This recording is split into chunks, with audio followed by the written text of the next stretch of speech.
Folks, Black Star Network is here. Hold no punches! I'm real revolutionary right now. Black power. Support this man, Black Media. He makes sure that our stories are told.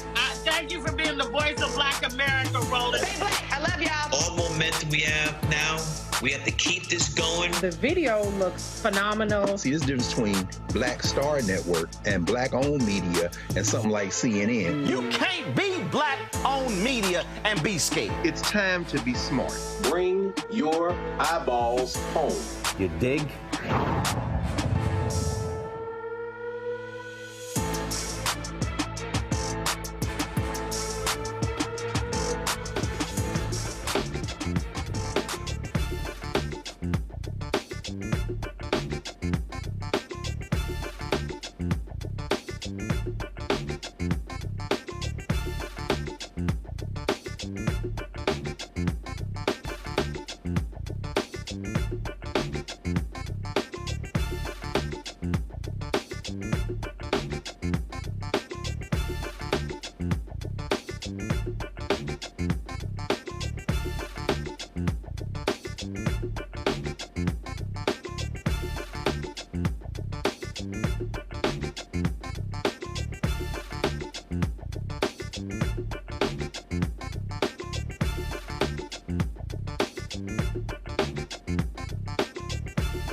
Today is Thursday, July 11, 2024. Coming up on Roland Martin Unfiltered, streaming live on the Black Star Network, President Joe Biden will be holding a news conference in about 25 minutes to address his campaign, also the NATO conference, as you continue to see pressure placed on him to withdraw from the race. We'll break all of that down right here on today's show. Plus, a recent study from Northeastern University said that the debate performance, the poor one from Biden, had almost no impact on voters' preferences.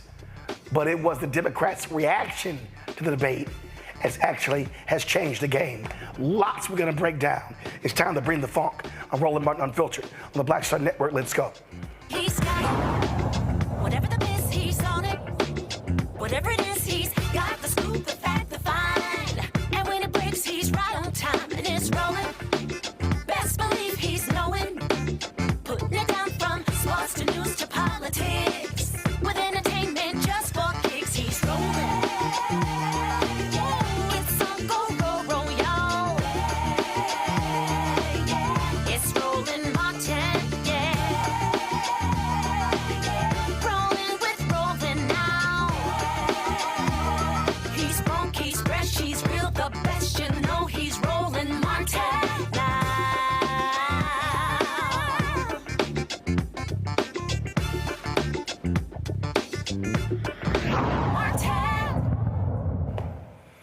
Two weeks ago today, President Joe Biden had an awful debate against Donald Trump in Atlanta. In the last 2 weeks, all you've heard are Democrats condemning their candidate and Republicans saying nothing about the enormous lies Donald Trump told in that particular debate. As a result, you've seen now calls for more Democrats for Biden to drop out of the race. They're saying we might lose House seats, we might lose the Senate, we might lose everything. But the problem is the polling data doesn't necessarily show that. It's a lot we're going to break down. In about 20 minutes, Biden will be holding a solo news conference. Democrats have been clamoring for that. Of course, the NATO conference is ending.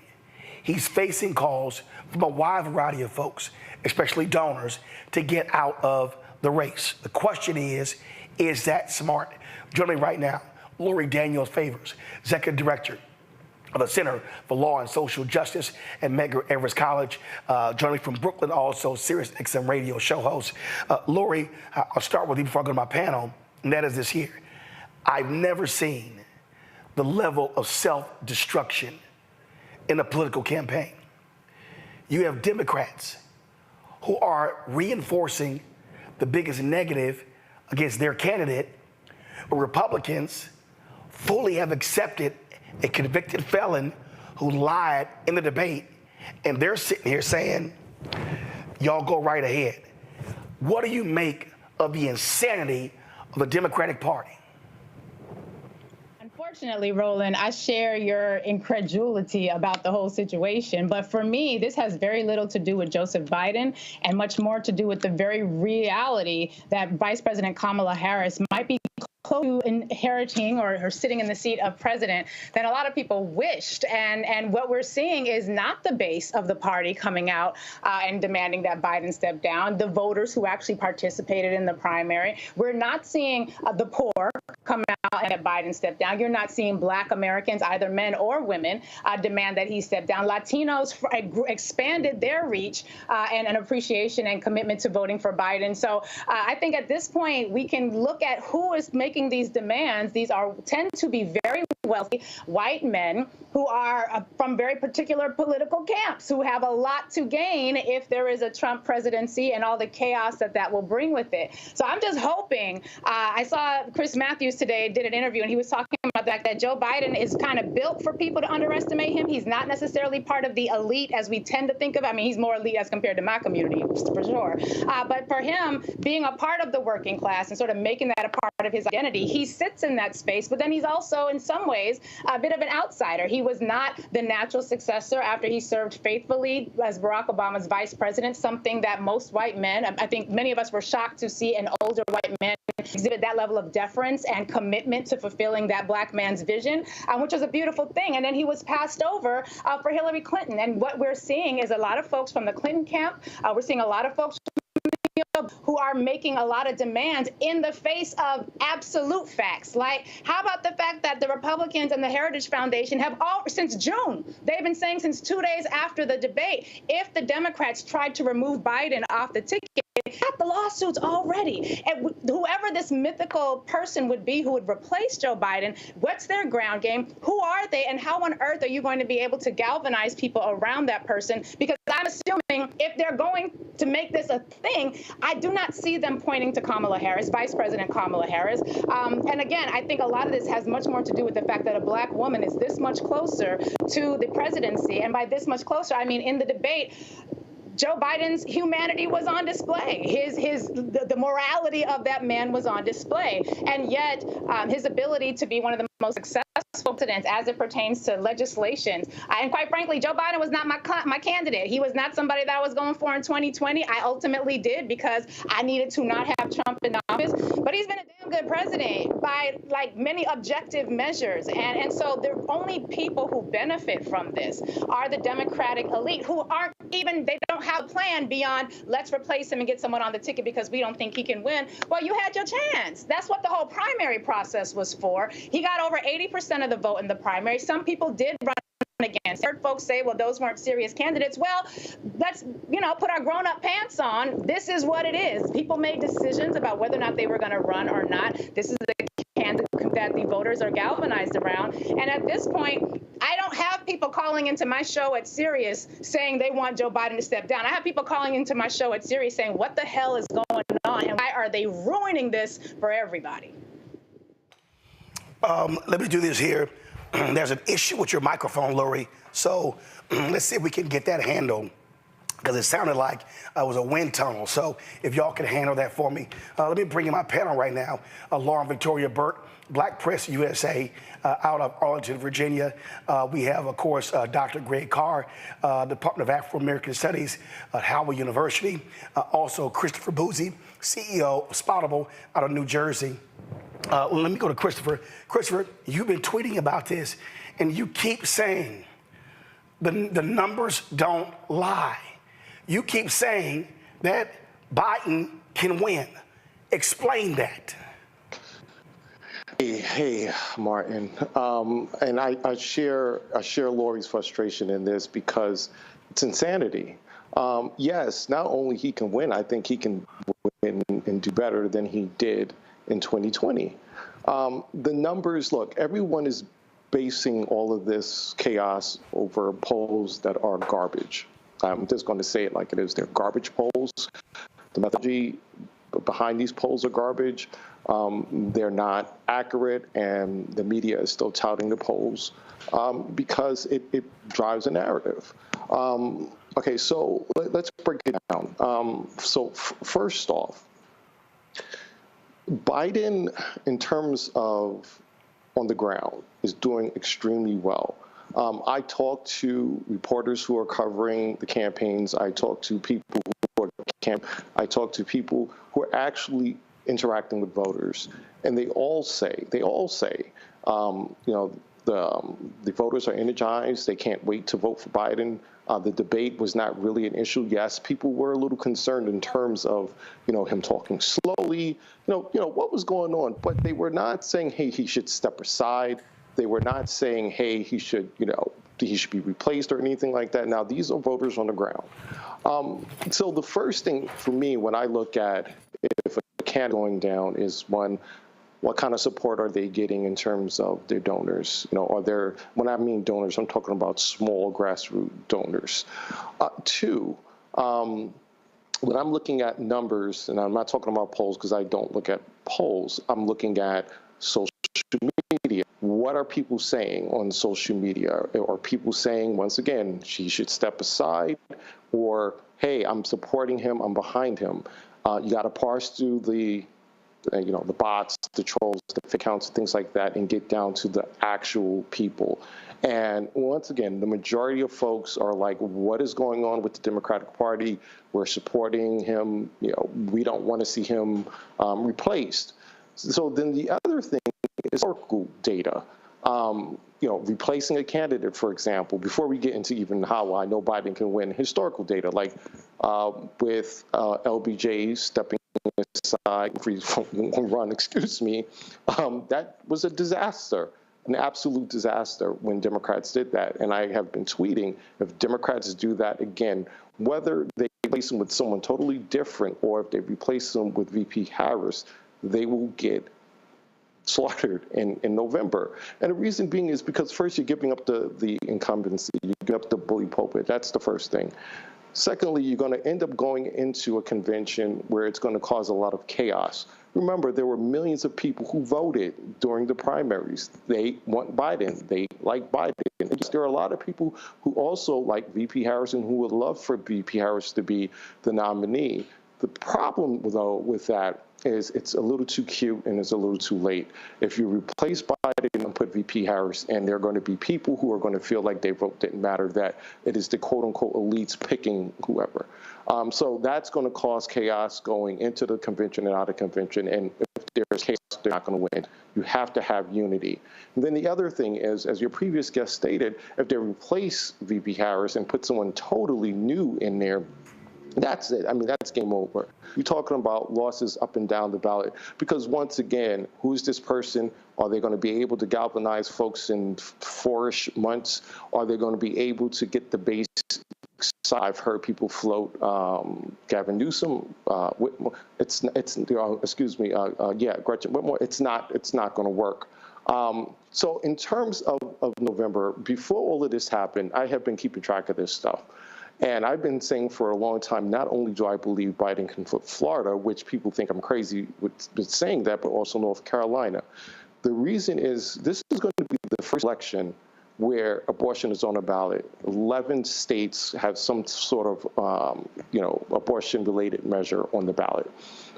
As we have seen before, Democrats have done extremely well at the time abortions on the ballot. Then you have the conviction. You have the 2 impeachments, you have the indictments, and on that you have, once again, the Supreme Court ruling immunity and the Roe v. Wade. If all of that is on the table, I do not see a path for Donald Trump. There is no path. But when you listen to the pundits, you listen to these analysts, you would think it was the complete and total opposite of that. It's just not true. Lastly, every cycle since 2016, Democrats have continuously overperformed. They overperformed in 2018. They overperformed in 2020. As we know, in 2022, when they talked about the red wave, they said, the red wave, Democrats are going to get clobbered. Not only did Democrats gain a seat in the Senate, they barely lost the House, where it was predicted that they were going to lose 20 to 30 seats. And then across the country, they also did well in state, local races, government, shit like that. So this is going to be the very first election, presidential election, where we have abortion on the ballot. And I do believe that is galvanizing people, especially obviously women, like we've never seen before. So once again, I agree with your previous, and I share the same frustration that Democrats are actually hurting themselves by all of this. Yeah. Public, it's not. So, Lauren Victoria Berg, here's a perfect example. So, a poll came out today regarding Latino voters. Go to my iPad, Henry. Matt Barreto, one of the top pollsters. It's 53-36, Biden over Trump. But this is what he said. He said that Biden can increase his advantage from plus 70 to plus 30 among Latinos if he do several things. Here's the thing that I keep saying, Lauren. It's July 11th. The election is not July 12th. So when I'm watching these folks who are saying, oh my God, there's no path to victory, you literally have 117 days to actually change the game. So I don't understand the logic of the donors and these analysts and podcasters and Axelrod and others when the Washington Post poll today shows it's tied. What the hell? It shows that it's tied. I think that what you're seeing is sort of a lack and a reluctance of certain quadrants within the Democratic Party to finally get off the stage. I think the Clinton crew is still sort of in there wanting to be something. 100 days is really not a long period of time, I think, in a political campaign. They have 39 days to the convention. And this is problematic to have prominent people in a political party effectively destroying their presumptive nominee for the presidency of the United States, in public, by the way, every night on CNN, and it's for some cases for some members of Congress showing up again and again and again on cable TV to say negative things about the presumptive nominee of your party. If you think that communication strategy, no matter how anybody might feel about anything, I can assure you that if they keep doing that, they're going to lose, not because of what happened on June 27, but in the last 14 days, but because of what happened in the last 14 days. I actually think most people out there, and in calling people and talking to members of Congress about their constituents, most people out there do not have the same ways that people do in the Beltway, or people who are standing in the White House briefing room or in the U.S. Capitol. There's a disconnect there. And when President Biden at the beginning of this week talked about elites, I think he hit the nail on the head, because there's a group in there who thinks differently from what there's a group of elite people, frankly, who are in the media who think that everybody thinks like them. And as somebody from New York, I get it. The New York Times seems to think that everything they say is important, but most normal people are not thinking that way. It's as simple as that. There is some, in Virginia, we have a guy named Larry Sabato who did reflect in the first few days that he thought that there was going to be some distance between Biden and Trump in the polling numbers that he says he saw fairly quickly. But it does take a few weeks to figure out whether or not something like June 27 really has some resonance. And I don't know that we have the answer to that, but I'll tell you what, it's hard. I think it's hard for me to believe that a Republican Party who can't get the popular vote in over 24 years is suddenly going to get the popular vote now in this year, running a lunatic and a pathological liar as their lead candidate versus somebody who is trusted but is going through a trial and tribulation right now. It is problematic. I think the Democratic Party is making a tragic mistake, and I think there's a lack of leadership there. I think if Speaker Pelosi was there, quite frankly, she would have told the caucus to shut up by now. They are doing damage to themselves, and you have to remember, just lastly, the only members of Congress care about is their own election. That's it. Once they sense that their election will be jeopardized by the person at the top of the ticket for whatever reason, they will bail, and that's what you're seeing. And of course, the vice president is not the vice president. It's going to be interesting to see how they navigate this if they push Biden out of there, which I frankly doubt it. I think he's dug in. But if they were to do that, if it's not Vice President Harris, they're going to see if they're seeing rancor now, they better get ready. Greg Carr, here's the thing that people need to understand. This is not about, oh my God, Dems love Joe Biden. If you look at the numbers, they thought he was old in 2020. Right. But what happened when they went and voted? And so what I'm looking at is, after all of this rancor, it's still 46-46. Trump has a ceiling. So what it means, Democrats, get off your asses, drive your base to the polls to win. But you don't sit here on July 11th and it's like, oh my God, I don't know what's going on. I mean, this poll came out. It is hysteria driven by one side, and they've spent 2 weeks attacking their own and not spending the same amount of time going after Donald Trump. Yeah, absolutely.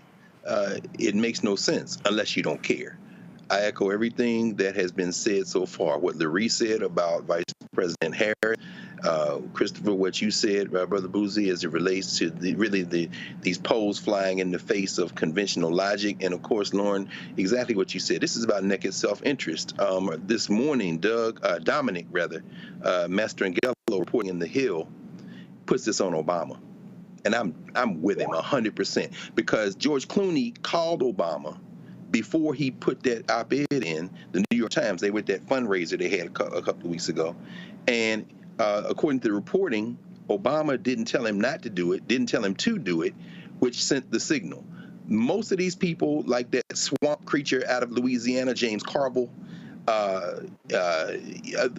they are former either Clinton operatives or Obama operatives, not looking for a smoking gun, and there's other things that will be revealed. Maybe they know something about the president's health that we don't. We'll see in a minute, maybe or maybe not. But what we're seeing is Pelosi, for example, telling people in swing districts, do what you got to do to survive, but wait until after NATO. NATO wrapped up today. What we're seeing clearly is that there is an orchestration. Obama, and it's forced Joe Biden to sound a little bit like Bernie Sanders. He's waging war against the elite. Ironically, Sanders is all in for Biden, as are the voters. So I'll just end with this.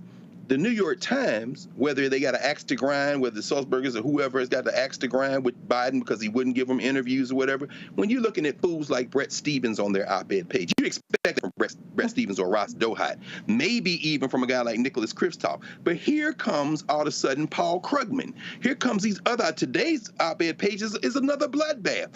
Nobody reading the New York Times and the Washington Post but us. Ignore these fools, and whatever will be. The governor of Michigan saying, well, maybe you should take a cognitive test. We know you want to be the president, Big Gretch. We know you mad still because he didn't pick you and pick Kamala Harris because he needed to win, like Clyburn and them told him. And then there looms the governor of California, because the bottom line is this. If Biden is reelected and steps down before, then Kamala Harris has the power of the incumbency. And you know who looms after Kamala Harris?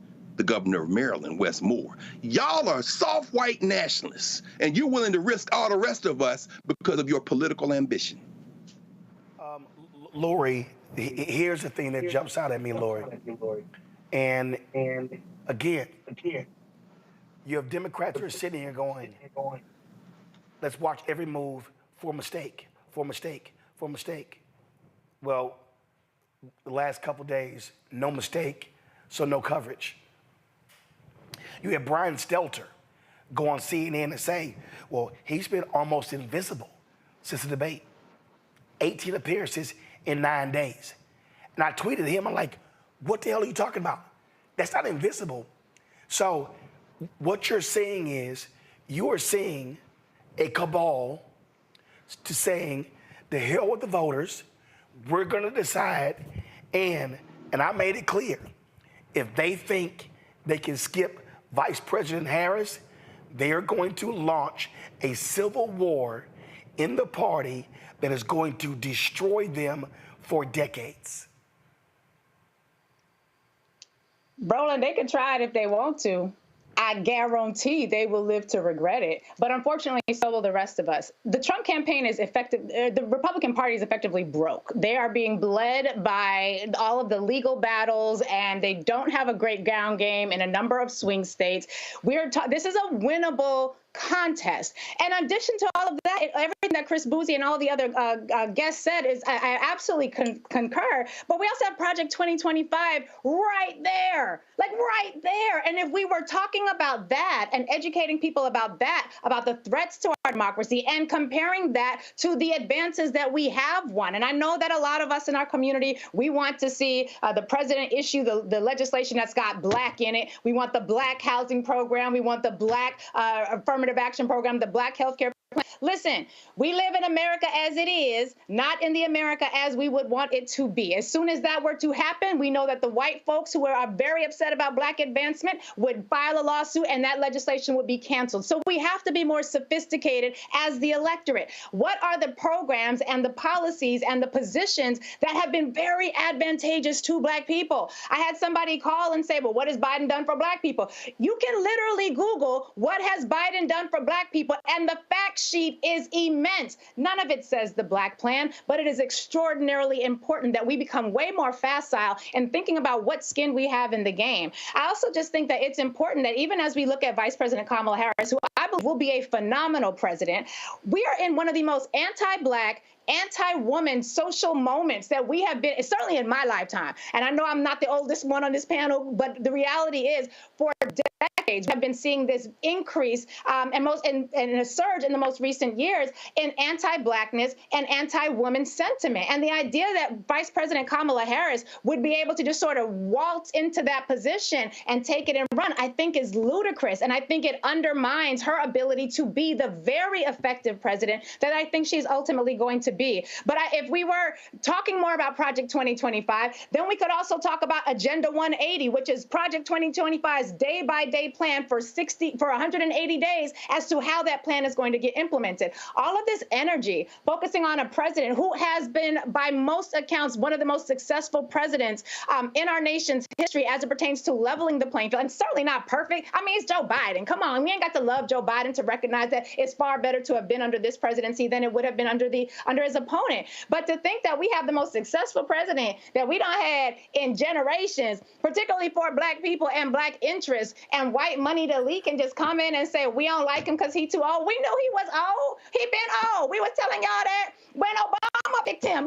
So this is not new. White supremacy is just reinventing itself. And I love the soft white nationalism, because what we need to be very clear about is we don't do permanent friends. We don't do permanent enemies. We got permanent issues. And my issue is Black people. And I need Black people to not come out of this in a situation where there is chaos, because I don't have an underground railroad, Brother Roland. And I don't know if you do or if anybody else do. I didn't get the memo about who's building the underground railroad for our community if this goes very, very right. And by that, I mean if the Republicans were to come into power. Project 2025 is a phenomenally detailed vision statement of every step they're going to take. And we just don't have the time to deal with all this chaos and foolishness. We got grown folk business to take care of. We got community to build. This is ridiculous. And then, of course, you had Donald Trump claiming he knew nothing about it. But guess what? The Heritage Foundation, the author of Project 2025, they are lead sponsor of the Republican National Convention. Lori, when you started your comments, you talk about something that Chris Matthews said on MSNBC. Now, I think Chris Matthews can be way out of his mind. But he's white, he's Irish, and he knows Biden, who's white and Irish. Here's what he said. Or to the great unknown for Democrats. Many Democrats appear willing to take that risk and see what's behind the door. What do you think? Well, I think we have to look at all the facts, and one of the facts is Joe Biden. He's a fact. This guy has earned his way to this position in life, United States president.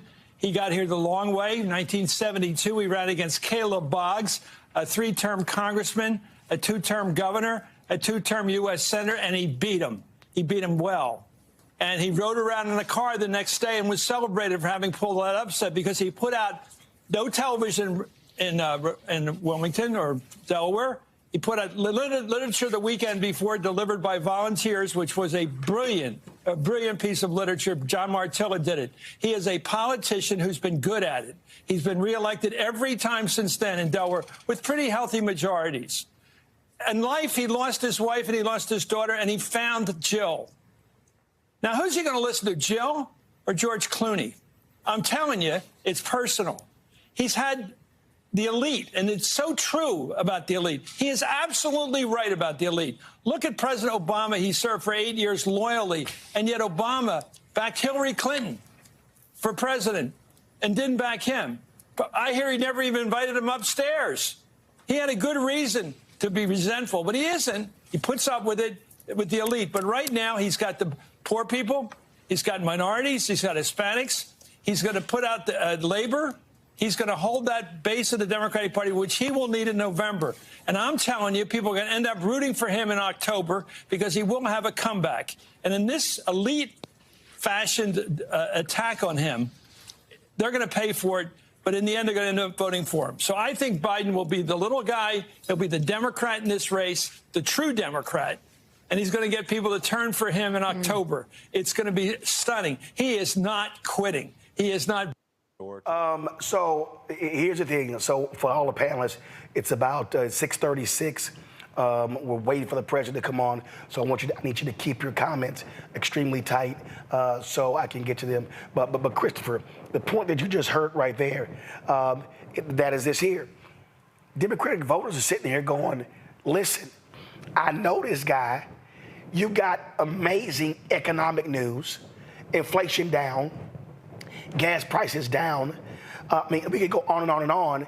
And again, Democrats are sacrificing the telling of a successful story, of a successful presidency, because they're freaking out because of a 90-minute debate.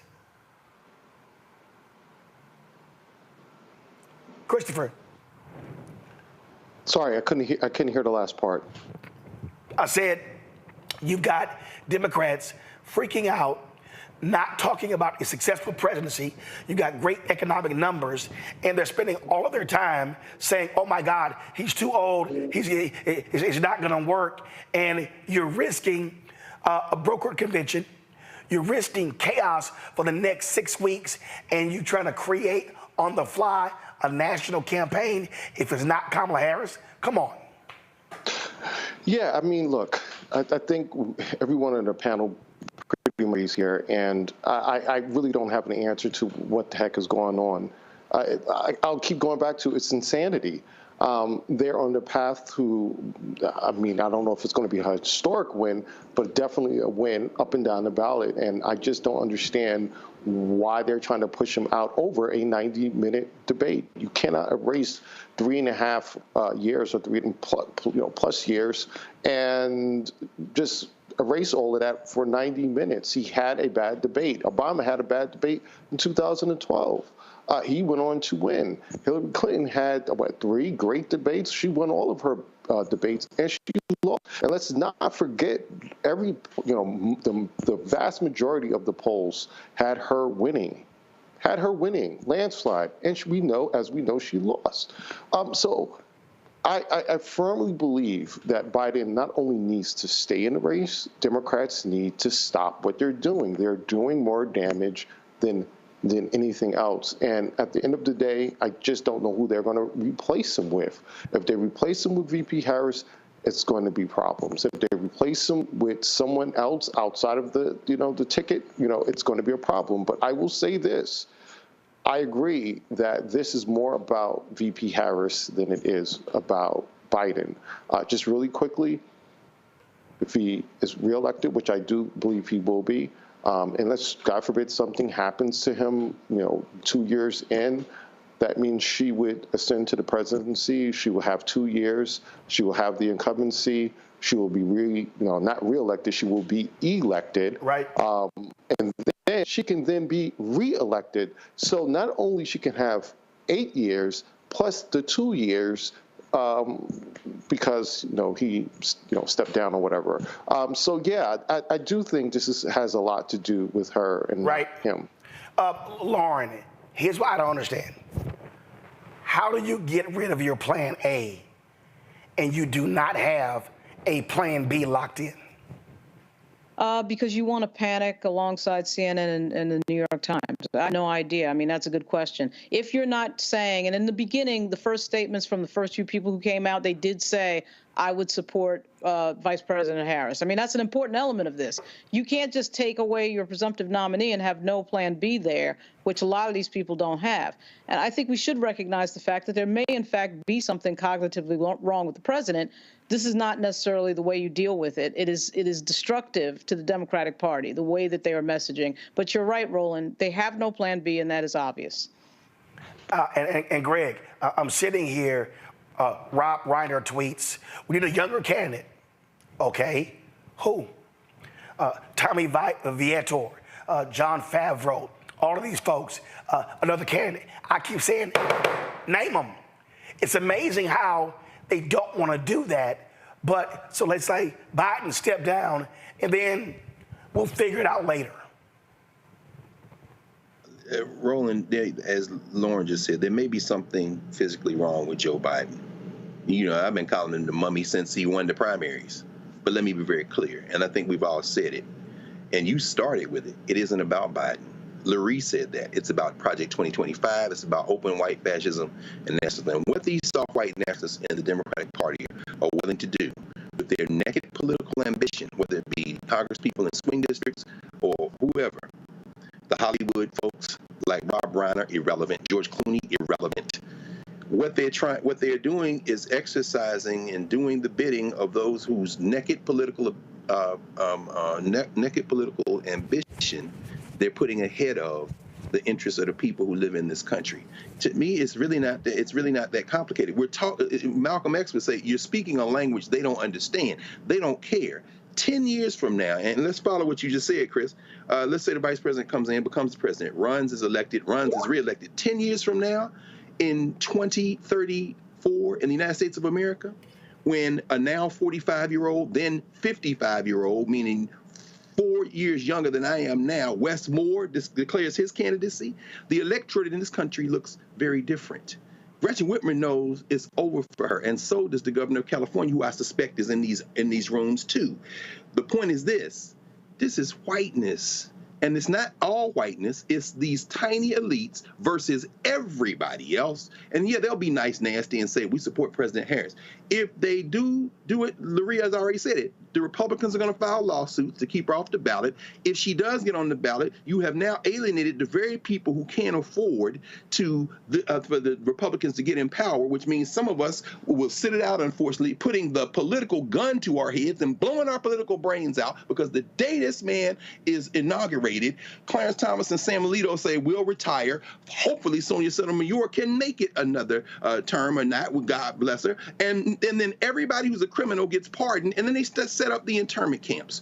We're not playing. So Reiner, Carville, all you people, talk all you want, baby. You are showing us who you are, and we're going to roll over you like we're going to roll over the white nationalists in the Republican Party. And the point right there, Lori, I think is important, and that is this here. These rich donors, let's be honest, George Clooney, he's got an estate in Italy. They don't have to worry about the downstream of Project 2025. Everybody else does. Lori? She's frozen. But that's the thing for me, y'all. What I'm seeing are individuals who are speaking their self-interest. And again, this is very simple. If you believe that Biden should step down, have the courage to say and replace him with who? But they won't. Because guess what? It's not Vice President Kamala Harris. They want a brokered debate. CNN would love a brokered debate because their ratings are broken. All these media folk, they would love for Trump to be back. And that's the other deal, Lori. They would love the chaos. And don't forget, David Zaslav, the CEO of CNN's parent company, he's made it clear. He says, I don't care who wins, but we want deregulation. What administration has been the biggest opponent to mergers and monopolies? Biden-Harris. So big business wants Biden out of the way.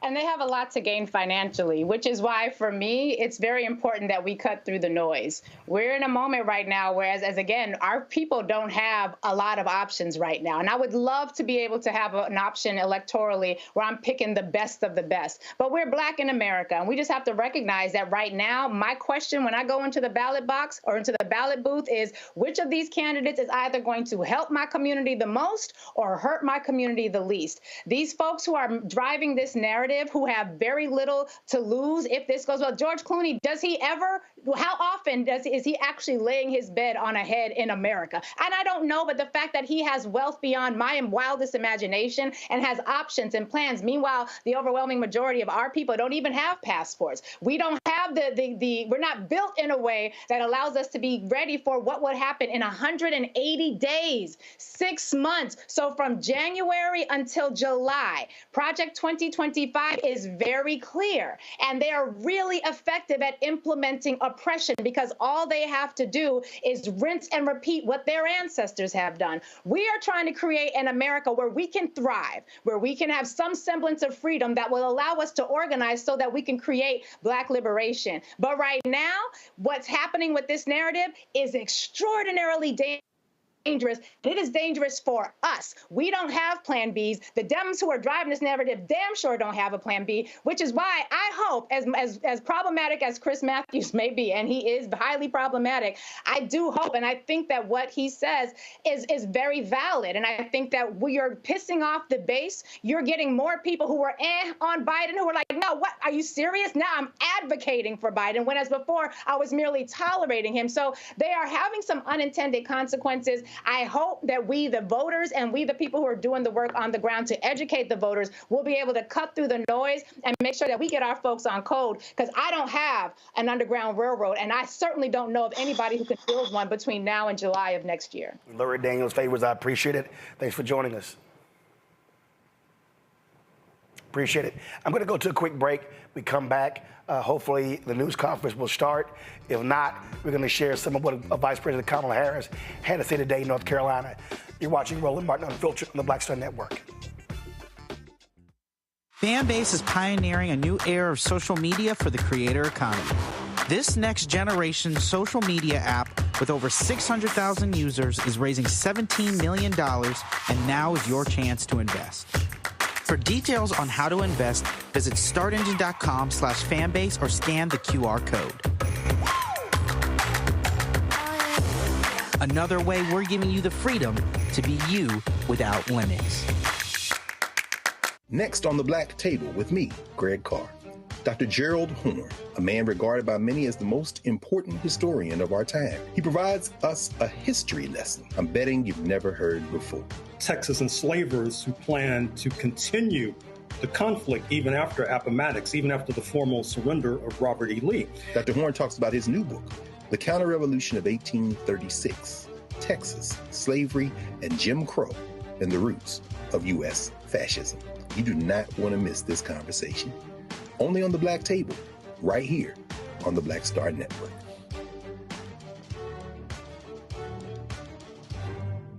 Hello, I'm Jamia Pugh. I am from Coatesville, Pennsylvania, just an hour right outside of Philadelphia. My name is Jasmine Pugh. I'm also from Coatesville, Pennsylvania. You are watching Roland Martin Unfiltered. Stay right here.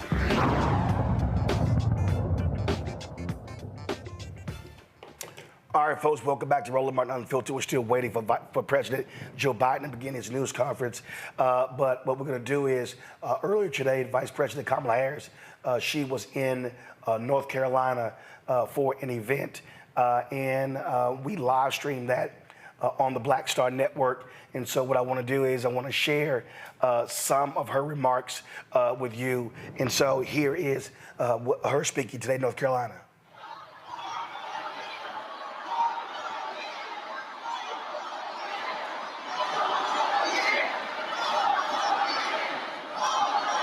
Four more years. That's what we're looking forward to. So as I was saying, this is an extraordinary community of people who have always fought for civil rights and for the rights of all people to speak when it is their turn to speak.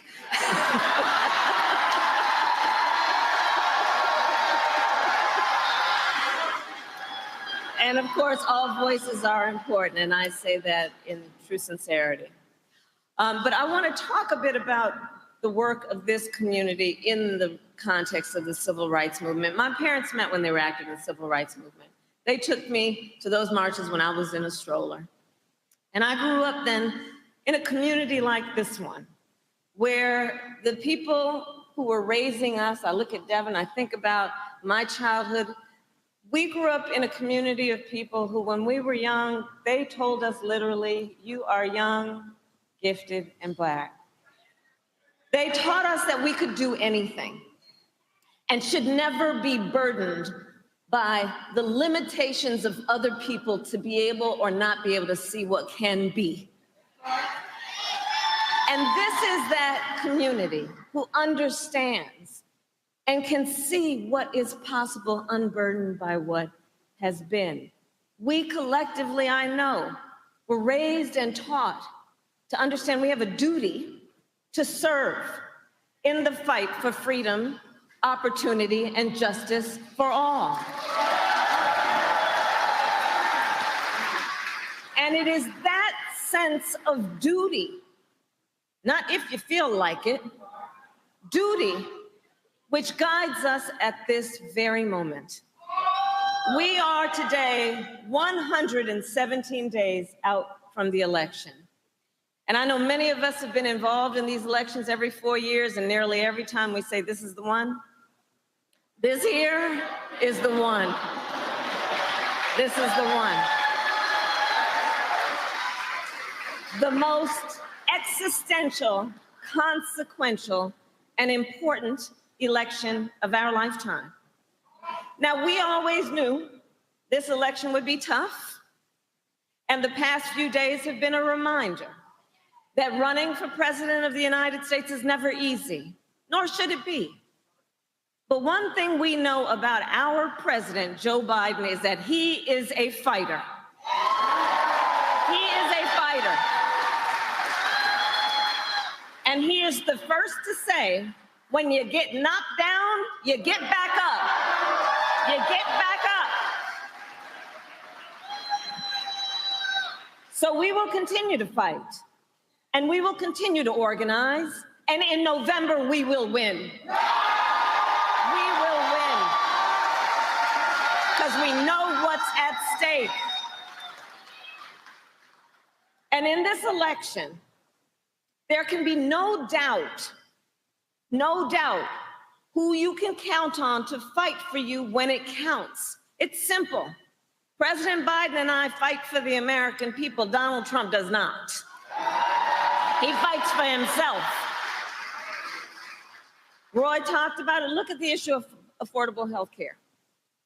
When Donald Trump was in the White House, he tried more than 60 times, to end the Affordable Care Act, to take health care back from millions of Americans, including 3 million Black Americans, to once again give insurance companies the power to deny coverage to people with pre-existing conditions. You remember that?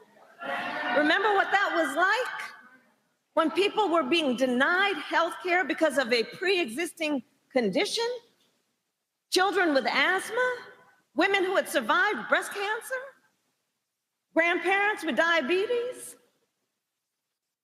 Let's not forget what not too long ago that kind of perspective means and meant to real people, our relatives, our friends.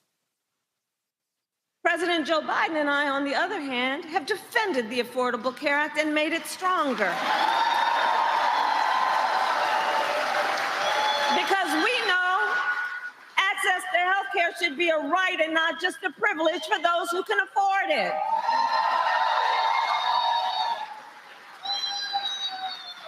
With your support, we also have the strength to finally take on Big Pharma and lower the cost of prescription drugs.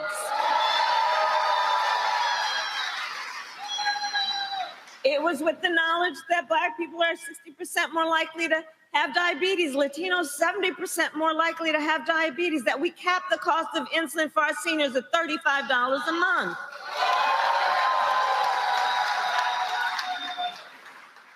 Because we listen and heard and are clear about who we represent. We are finally making it so that medical debt can no longer be used against your credit score.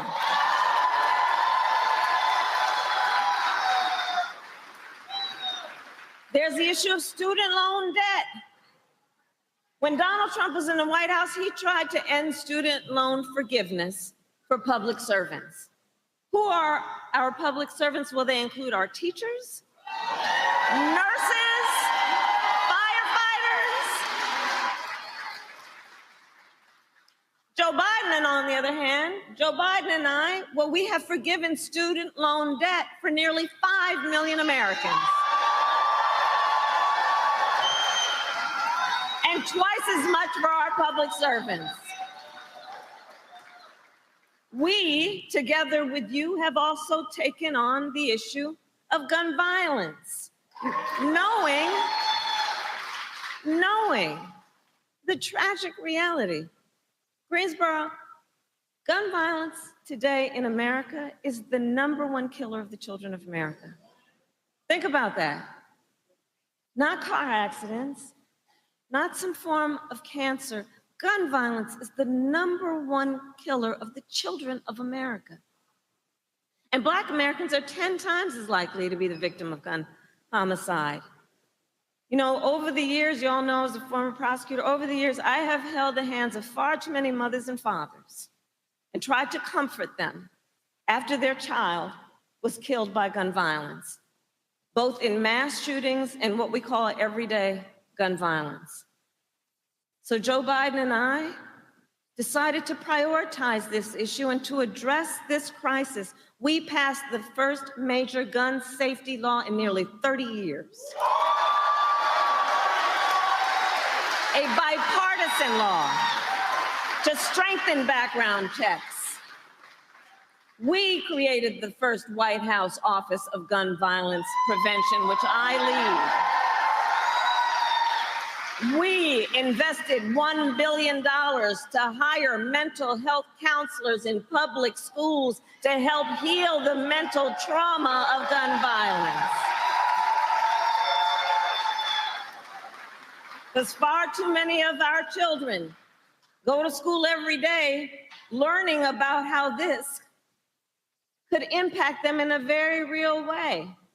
Last fall, I did a tour speaking with Gen Z. I love Gen Z. And I'd ask them, raise your hand if you have ever had to, in schools, anytime between kindergarten and 12th grade, I'd ask them, have you had to endure an active shooter drill? And to the older adults here, I will tell you it is bone chilling when they respond. Almost every hand went up.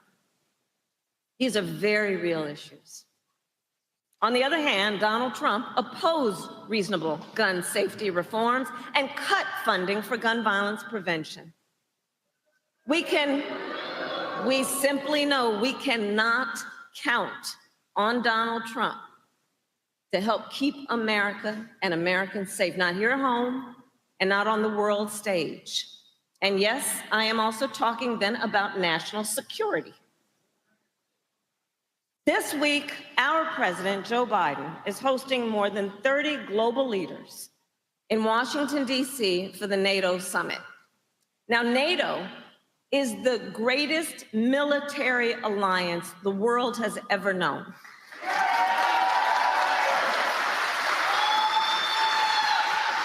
And thanks to our president, Joe Biden, thanks to Joe Biden, if there is one single person who deserves credit in the world for strengthening NATO, making it stronger, making it more united and more effective, that is Joe Biden. That is Joe Biden.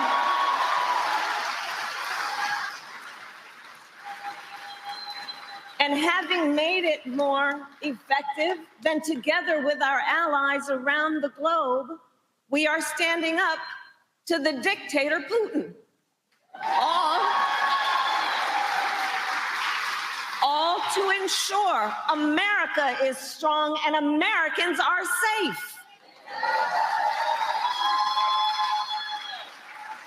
On the other hand, do watch, because it's not new. On the other hand, watch as Donald Trump has embraced Putin. Watch that. It's not just happening today, it's been happening. As Trump, threatened to abandon NATO and encouraged Putin to invade our allies. He even said Russia can, and I'm going to quote him now, and forgive the use of the word, but he said, quote, Russia can, quote, do whatever the hell they want. And he wants to be the president of the United States? And understand, as Trump bows down to dictators, he makes America weak. And that is disqualifying for someone who wants to be commander-in-chief of the United United States of America. That is disqualifying.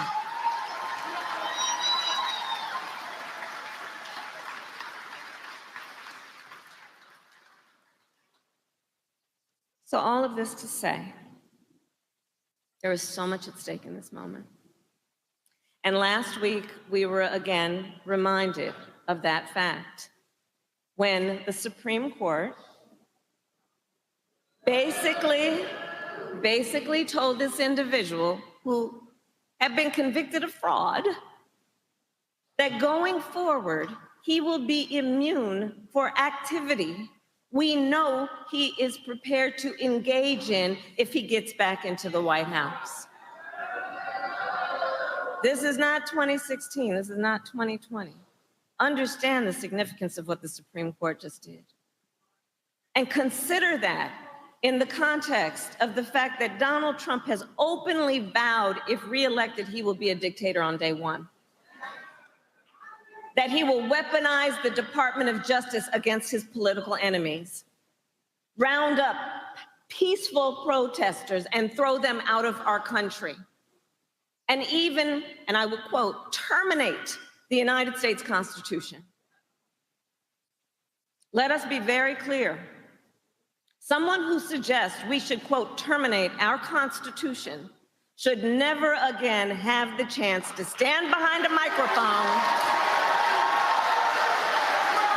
and never again have the chance to stand behind the seal of the President of the United States of America.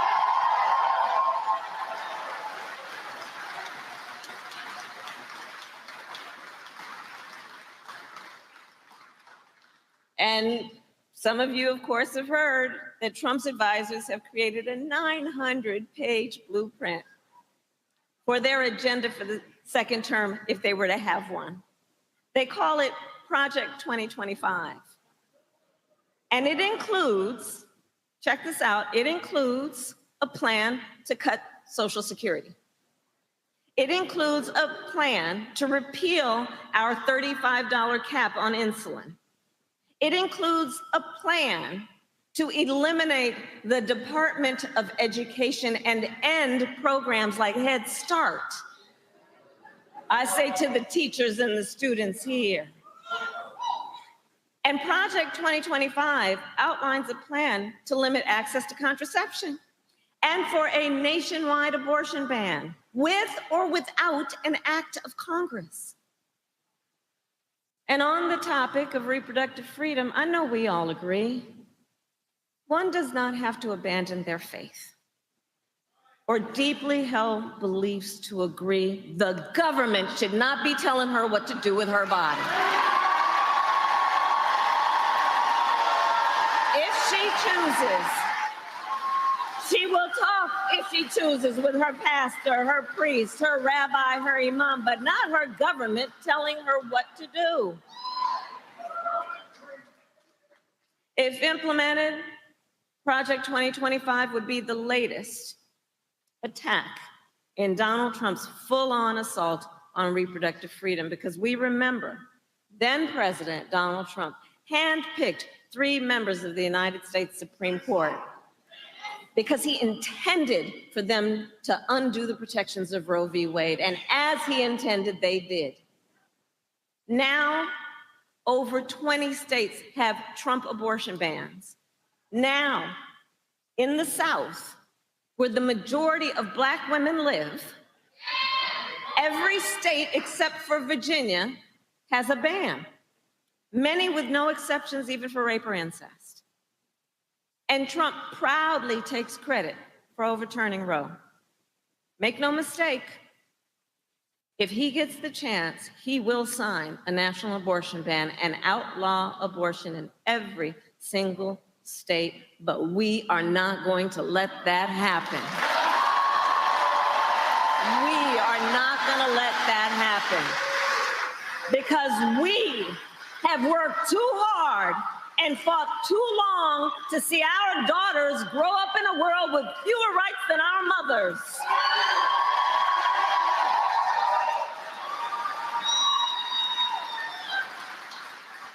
And when Congress passes a law that restores the reproductive freedoms of Roe, our President, Joe Biden, will sign it.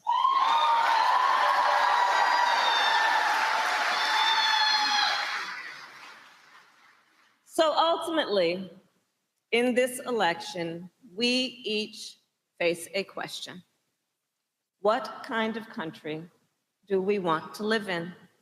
That's the question being posed to each one of us. Do we want to live in a country of freedom, compassion, and rule of law, or a country of chaos, fear, and hate? We each, and here's the beauty in this, we each have the power to answer that question. We have the power. In North Carolina, we were born for a time such as this. We were born for a time such as this. If the Supreme Court says the laws do not apply to Donald Trump, if extremists in Congress continue to bow down to him, if people like Mike Pence are not around to stand up to him, our last line of defense is the ballot box. Your vote, your voice. We, the people, have the power. So today I ask North Carolina, are you ready to make your voices heard? Do we believe in freedom? Do we believe in opportunity? Do we believe in the promise of America? And are we ready to fight for it? And when we fight, we win. God bless you, and God bless the United States of America. That was Vice President Kamala Harris today in North Carolina. We're still awaiting President Joe Biden to begin this news conference. At the conclusion of the NATO conference, we're going to go to a break. We'll be right back on the Black Star Network. On the next, A Balanced Life with me, Dr. Jackie. People can't live with them, can't live without them. Our relationships often have more ups and downs than a boardwalk roller coaster, but it doesn't have to be that way. Trust your gut. Whenever your gut is like, this isn't healthy, this isn't right, I don't like the way that I'm being treated. This goes for males and females. Trust your gut, and then whenever that gut feeling comes, have a conversation. Knowing how to grow or when to go, a step-by-step guide on the next A Balanced Life on Black Star Network.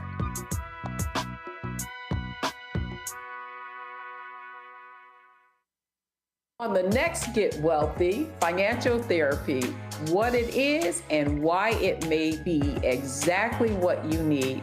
So when you think about financial therapy, what we're talking about is how do we learn to live with our money in a way that is congruent with our values, that we understand our emotions about money, we understand our beliefs and our behaviors. That's right here, only on Black Star Network.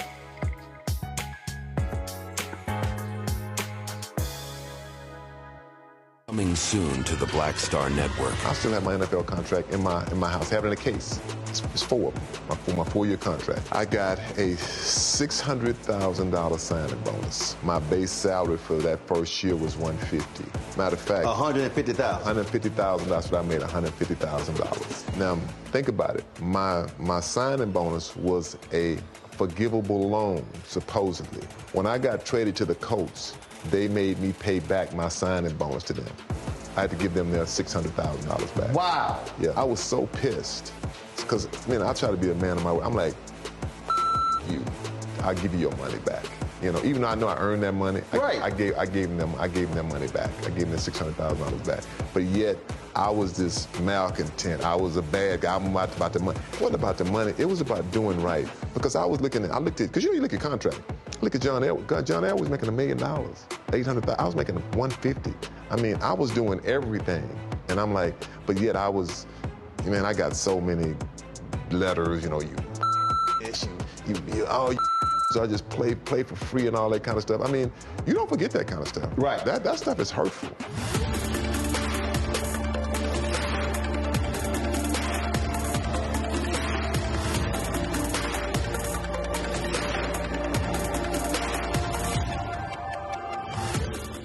What's What's up, everybody? It's your girl, Latasha from the A. And you're watching Roland Martin Unfiltered.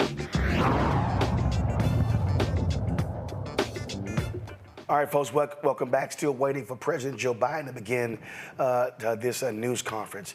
Despite numerous news articles, political pundits, and calls for Biden to end his re-election campaign, a new Northeastern University study finds that the president's June 27th debate performance has had almost no impact on the voters' preferences.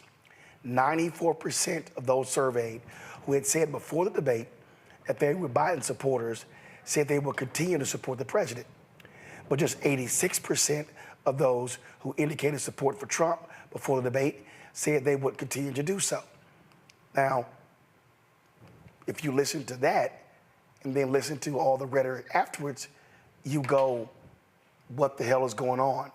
L. Joy Williams, of course, a longtime activist strategist, also a Sirius XM radio show host, joins us right now. And L. Joy, just what do you make of the insanity that you're seeing among Democrats trying to get Joe Biden out of the race? No plan B,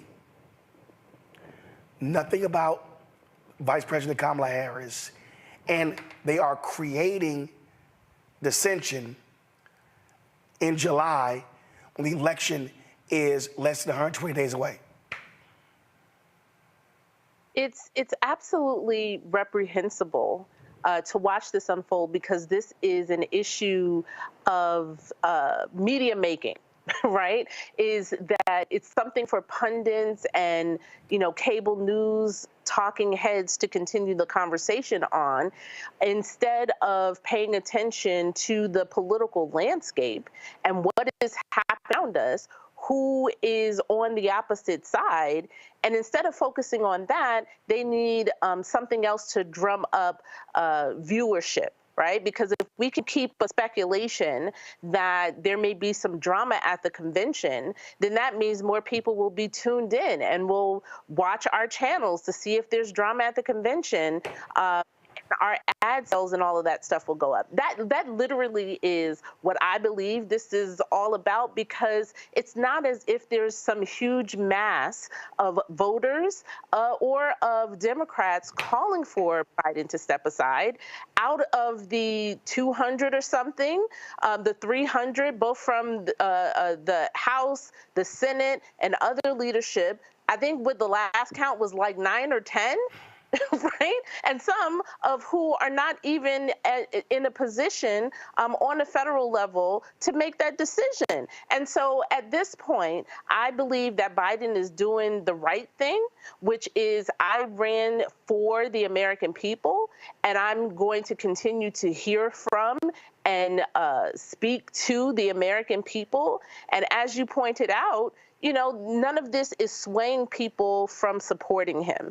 And, the question I really have, besides they have no plan B and skipping over the vice president, is if we were actually in the streets doing the work that we need to be doing in order to win, then I would have maybe a little bit more sympathetic ear to people who are bringing up this concern. But we're not. Those donors that have the concern, how much are you investing in supporting the organizations that need that money now so that they can continue to be on the doors and on the phones and engaging people? That is the work that we need to do to win. And all of this conversation and talk and releasing statements and letters and everything, having serious concerns, take your serious concerns and get out in the street and actually do some work. Christopher Boozy, L. Joy made a point there about infrastructure. Let's be clear. Right now, Biden-Harris has about 1,000 staffers, 100 field offices. If Joe Biden drops out and you don't pick Vice President Kamala Harris, you can't transfer those assets to other candidates. You can't transfer the money. So you have an infrastructure problem if you don't go with Vice President Harris. I don't understand how these people don't realize that. Once again, it's insanity. Legally, you can't transfer the money because that money is for the Biden-Harris ticket. So legally, they can't. And as you pointed out, the infrastructure on the ground, if you replace both, and you try to plop two new people in there, it's virtually impossible to be able to then set up a ground game and be competitive in November. And let's not forget who I don't know who this magic person or persons will be, but they're going to have to then introduce themselves to the American public. And just because someone may be popular in their state does not mean they're going to be popular nationally. I mean, we saw that with Ron DeSantis. You know, he was supposed to be the person to take on Trump, and that fizzled out pretty quickly. So, you know, I really honestly don't understand what these folks think they're going to be able to do in terms of pulling Biden out and putting somebody in. It doesn't work that way. And one other thing, Roland, that's that's been driving me also crazy about this whole thing.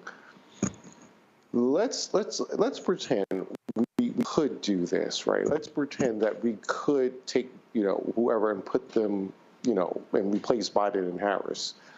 How are they going to get that person or that ticket on every ballot? It's not going to happen. It's basically too late. And we talked about that a bit earlier, but there will be legal changes, and more than likely that candidate will not be on every ballot. L. Joy, here's something else that I'm just sitting here like. I saw this story the other day. Here we go to my iPad. You got New York Democrats, your state. Oh my God, we might lose New York. What the hell? These blue states, are you trying to tell me? And all of a sudden, Donald Trump is going to win Minnesota. He's going to win New York State. He's going to win Illinois. And if he does, it is because of a failure of leadership and work. The reason why we lost a congressional seat is a lack in the failure of the governor at that time to really invest in redistricting efforts.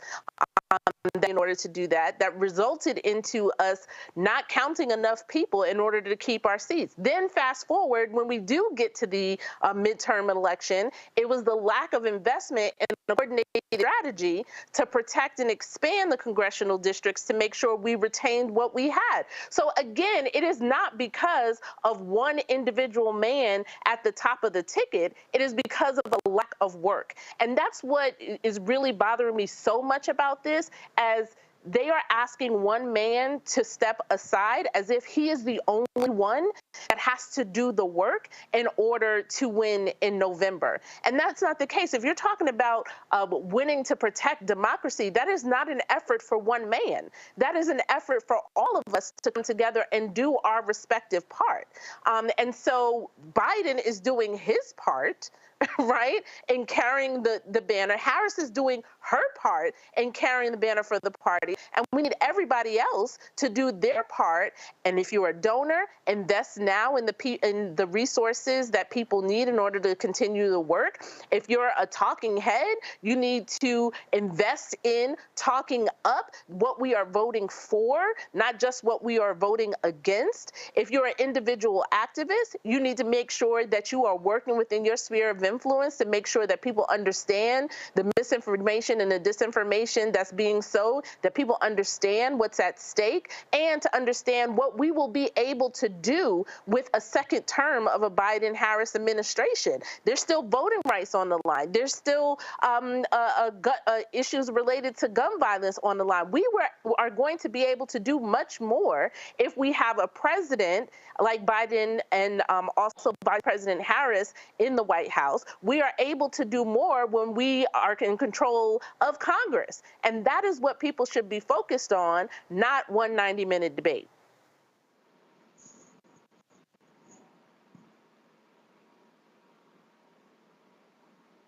Lauren, on that point there, I mean, you're seeing these blue stuff. You take New Hampshire, okay? So the folks in New Hampshire are still caught in their feelings because the primary was changed. Well, I'm sorry. You don't have the right to be first in the nation and say screw everybody else. Yeah. And so this is the childishness that we're seeing in the country right now. Yeah, pretty much. How you doing, El Joy? I'm from New York. I was born in the Bronx. There's no way that the Republicans are going to win New York. That's not going to happen. It just shows you the mania that El Joy already pointed out in the media on this topic. There's just a lot of strange things going on. I think certainly the media is in a failed business model, as you had mentioned before, Roland. They want Donald Trump in there to make money. I don't care what anyone says. I'll never be able to prove it, but everything that they do is to get him into office, to drive excitement, to drive traffic to these websites, and to drive attention. And I cannot believe that it's just an amazing coincidence that they just happen to be doing everything under the sun, and particularly the New York Times and CNN, to drive excitement and controversy, and it just happens to all go in the direction of their bottom line in terms of web traffic. So, you know, it's weird. It's a difficult situation, I think, for everybody, as we know, because in fact, it may in fact be true that the president does have a cognitive issue that does need to be dealt with and should be discussed. It could be true that the White House, the senior staff of the White House, was hiding that for an amount of time. Those things do need to be confronted. But at the same time, what we know is that there is only one person who's beaten Donald Trump, and that is Joe Biden. There's never a brokered convention in the history of American politics that has led to a win for that party. And the last two times that this happened, where the incumbent president left, which of course was Truman and LBJ, that led to a Republican coming in, Dwight Eisenhower and Richard Nixon. There's no history for this succeeding. So this is an interesting moment for the Democratic Party, and I do think it reflects an inability to turn the page to the next generation, and that next generation is extremely diverse and in a lot of cases extremely black. We'll see what happens. Joy, here's also where I am a little confused when again looking at all of this. So you've got folks saying, oh, in these swing districts, he's dragging people down. In the New York suburban districts, isn't it the job of the congressional candidate to be making the case to their voters? This is why I say this is people being lazy. This is people wanting to rely just on the top of the ticket in order to drive turnout. And those of us who actually do elections, who actually work in the streets, who actually do campaign, I think Simone Sanders said that before, it's not just the ticket that drives people to turn out.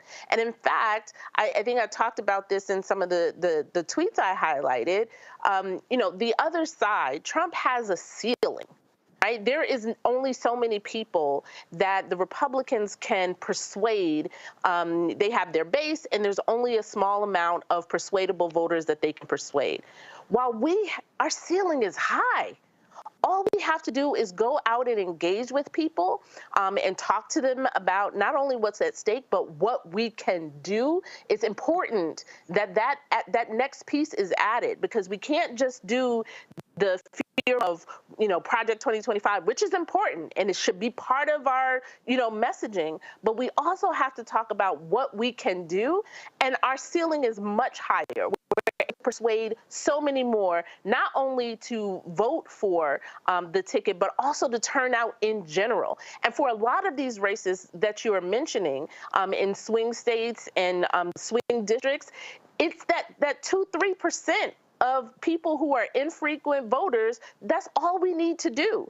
And so we have too much work to do for us to be, I don't want to be, Roland, as much as I love being on your show, I don't want to be on here talking about this.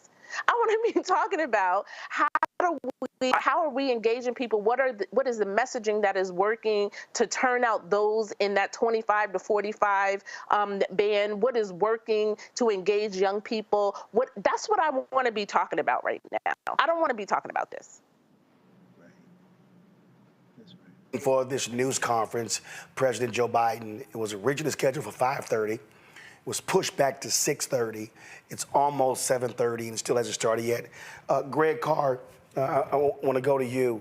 because as I'm looking at, again, this whole landscape, I always talk about I hate process journalism.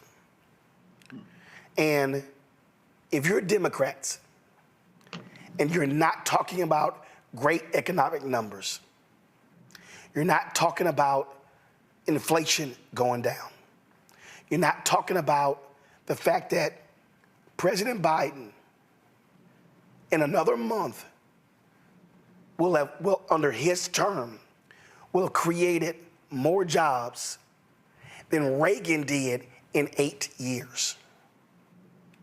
So you got Democrats who keep going on television, targeting him and not telling a great story. Democrats can't blame that on anybody else but themselves. No, they can't. But the simple fact of the matter is that, and what what Lauren just said, you know, there's obviously things we don't know. And all of this is contingent on the fact or possibility or hopefully the fact that there's nothing cognitively severely wrong with the President of the United States. Hopefully this is just NATO spilling over or something. Not that that will mollify the sharks. They're already on social media talking about the big boy press conference, blah, blah, blah. But let's set that aside for the moment and hope that there won't be something revealed that will all have us say, oh, damn. Let's just hold that, because we started that conversation, if you remember, when we were there for the coverage of the debate. And hey, Eljo, it's good to see you as always, sis. You and Larita seen her earlier here. Greg, I got to stop you right here. President Joe Biden is coming out for this news conference. Thank you. Please be seated. Well, good evening. We just concluded this year's NATO summit, and the consensus among the members was it was a great success. It was especially momentous because it represented the 75th year of the most important military defense alliance in the world's history of the world. We should never forget that NATO grew out of the wreckage of World War II, the most destructive war in history. The idea was to create an alliance of free and democratic nations that would commit themselves to a compact of collective defense. Standing together, they knew we'd all be safer. An attack on one would be treated as an attack on all. And it's worked because a would-be aggressor knows if they attack one of us, they'll be attacked by all of us. Sending that message is the best way to deter aggression and prevent wars in the first place. For those who thought NATO's time had passed, they got a rude awakening when Putin invaded Ukraine. Some of the oldest and deepest fears in Europe roared back to life because once again, a murderous madman was on the march. But this time, no one cowered in appeasement, especially the United States. We collected intelligence that Russia was planning to invade Ukraine months before the invasion. I directed the intelligence community to be a significant amount of intelligence be declassified so I could start building an international coalition to oppose the invasion. Then in February, some of you remember, I warned the world that the invasion was imminent. I rallied a coalition of 50 nations from Europe to Asia to help Ukraine defend itself. Many foreign policy experts thought, as Putin amassed Russian forces just 100 miles north of Kyiv, the capital of Ukraine, but Putin thought it was the mother home of Russia. The capital would fall in less than a week. But the Ukrainian people, backed by a coalition to help build, stopped them. Today, Kyiv still stands, and NATO stands stronger than it has ever been. During the week of this summit, several heads of states made it a point in their statements to thank the United States and to thank me personally for all that NATO has achieved. NATO is not only stronger, NATO is bigger because we led the charge to bring in Finland and Sweden into the alliance. and it makes a gigantic difference. Excuse me. Meanwhile, my predecessor has made it clear he has no commitment to NATO. He's made it clear that he would feel no obligation to honor Article 5. He's already told Putin, and I quote, "Do whatever the hell you want." In fact, the day after Putin invaded Ukraine, here's what he said. It was genius. It was wonderful. Some of you forgot that, but that's exactly what he said. But I made it clear, a strong NATO is essential to American security. And I believe the obligation of Article 5 is sacred. And I would remind all Americans, Article 5 is invoked only once in NATO's long history, and that was to defend America after 9/11. I made it clear that I will not bow down to Putin. I will not walk away from Ukraine. I will keep NATO strong. That's exactly what we did, and exactly what we'll continue to do. Now, the future of American policy is up to the American people. This is much more than a political question. It's more than that. It's a national security issue.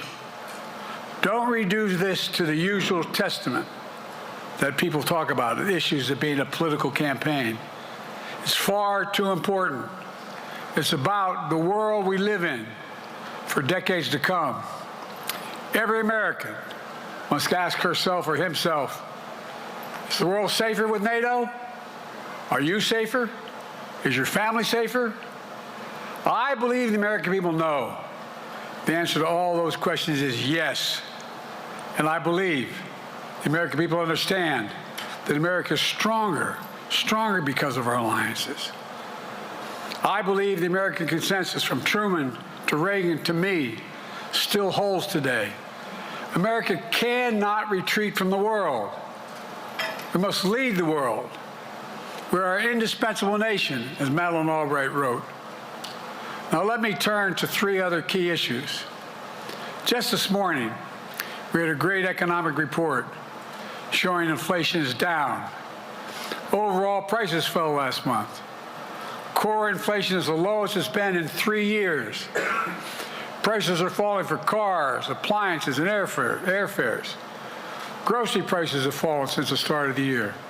We're going to keep working to take down corporate greed to bring those prices down further. Meanwhile, Trump's calling for a 10% tariff on everything Americans buy, including food from overseas, vegetables, and other necessities. And economists tell us that that would cost the average American working family another $2,500 a year. It's a tax of $2,500 a year.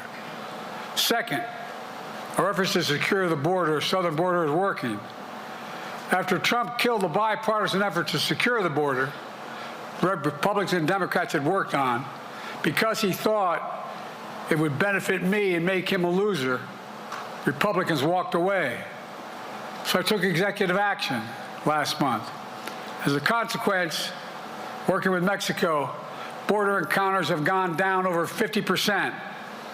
The current level is lower today than when Trump left office.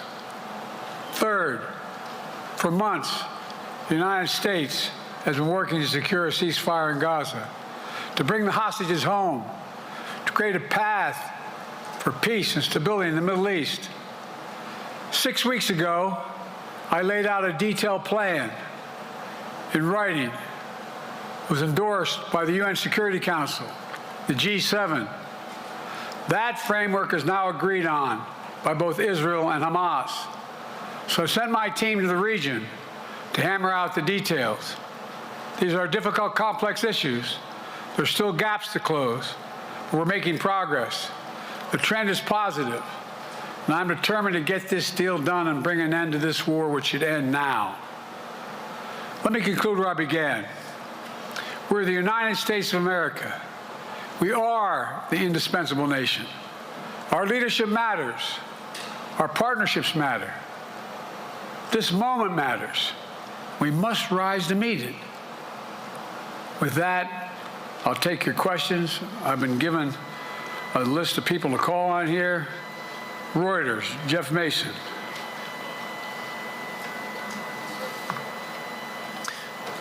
Mr. President, your political future has hung over the NATO summit a little bit this week. Speaker Pelosi made a point of suggesting that your decision on whether to stay in the race was still open. George Clooney and a handful of lawmakers have called on you to step aside. Tonight, the UAW leadership is concerned about your ability to win. UAW just endorsed me, but go ahead. Thank you. My question is incorporating these developments into your decision to stay, and separately, what concerns do you have about Harris's ability to beat Donald Trump if she were at the top of the ticket? Look, I wouldn't have picked Vice President Trump to be vice president, but I think she was not qualified to be president. So let's start there.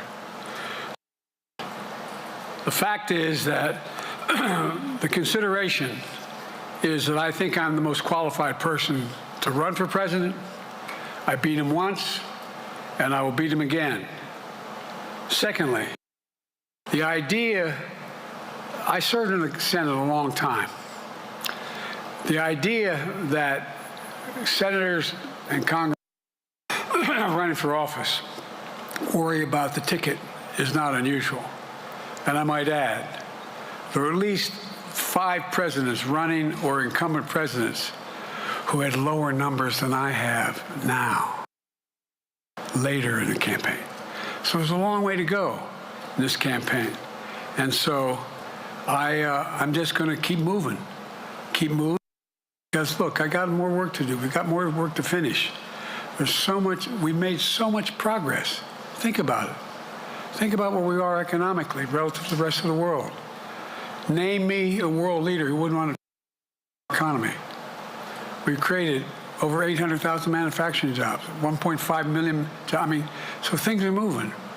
We got more to go. Working class people still need help. Corporate greed is still at large. Their prices, the corporate profits have doubled since the pandemic. They're coming down, and so I'm optimistic about where things are going. Danny Kemp, AFP. Thanks. Thank you, Mr. President. I wanted to ask you about your, you mixed up Presidents Zelensky and Putin earlier today. And you now have sort of your key allies, including the British Prime Minister, the German Chancellor having to step in and make excuses for you on that. And officials here are saying off the record that your decline has become noticeable. Hasn't this become damaging for America's standing in the world? Thank you. Did you see any damage to our standing in my leading this conference? Have you seen a more successful conference? What do you think? And the Putin piece, I was talking about Putin, and I said, and now, at the very end, I said, here, I mean, Putin, I said, no, I'm sorry, Zelensky. And then I added 5 other names. Look, guys, the idea anybody suggests that we haven't had an incredibly successful conference. How many times did you hear in that conference, I don't know if it sounds too self-serving, but other leaders, heads of state, in thanking me, saying the reason we're together is because of Biden. Biden did the following. Look, folks, this is, well, anyway, I thought it was the most successful attend in a long time, and find me a world leader who didn't think it was. Next one, Nancy Cordes, CBS. Thank you, Mr. President. You mentioned other instances in history where presidents have faced a challenge, but what makes this moment in history so unique is that it is not your enemies who are calling on you to reconsider your decision to stay in the race. It's your friends, supporters, people who think you've done a great job over the past 4 years. Have you spent time thinking about what it would mean for your legacy, which you've worked decades to build, if you stay in the race, despite the concerns that voters say they have, lose to someone who you yourself have argued is unfit to return to the Oval Office? Well, look, I'm not in this for my legacy. I'm in this to complete the job I started. As you recall, understandably, Many of you and many economists thought my initial initiatives that I put forward, can't do that, it's going to cause inflation, things are going to skyrocket, the debt's going to go up. What are you hearing now from mainstream economists? 16 economic Nobel laureates said I've done a hell of a job. That under my plan so far and what's going to happen in the future if I'm reelected, it's going to get much better. Our economy is growing. I was determined when I got elected to stop the trickle-down economic theory, that if the wealthy did very well, everybody else would do well. My dad was a well-read. I don't remember much trickling down on his kitchen table. Middle-class people and working-class people need help. And so what happened is I decided to was able to implement as president what I believed when I was a senator. And that is that the way to build this economy is from the middle out and the bottom up. That way we grow the economy. And the wealthy still do very well. They do fine. And guess what? Mainstream economists have said we haven't done well. What have we not done that isn't working right now? And so we got more to do, though. We got to finish the job. And by the way, I come from the corporate state of the world. Delaware has more corporations, registered in Delaware than every other state in the nation combined. I'm not anti-corporate, but corporate profits have doubled since the pandemic. Doubled. It's time things get back in order a little bit. It's time, for example, if I'm reelected, we're going to make sure that rents are kept at 5% increase in corporate rents for apartments and the like and homes are limited to 5%. We're going to make a lot of changes that I've been talking about because we're going to continue to grow this economy. And by the way, remember how I got so roundly criticized for being so pro-union, not labor, union. Well, guess what? I've been the most pro-union labor president in history. Not a joke. And guess what? We had the Treasury Department do a study. When unions do better, everybody does better. Everybody does better. And we talk about how, for example, remember when we talked about getting the computer chip industry back in the United States? Used to be 40% of the industry. We invented the chip. 40% of the industry was in the United States. And former presidents decided that the best way to do it is find the cheapest labor in the world, send the product over there and import what the product was. And so what did I do? I was told not to go over to Asia, including Europe, but Asia. And I remember going to South Korea, convincing them to invest $20 billion in the United States to build computer chip factories. And I asked why when they finally decided to do it.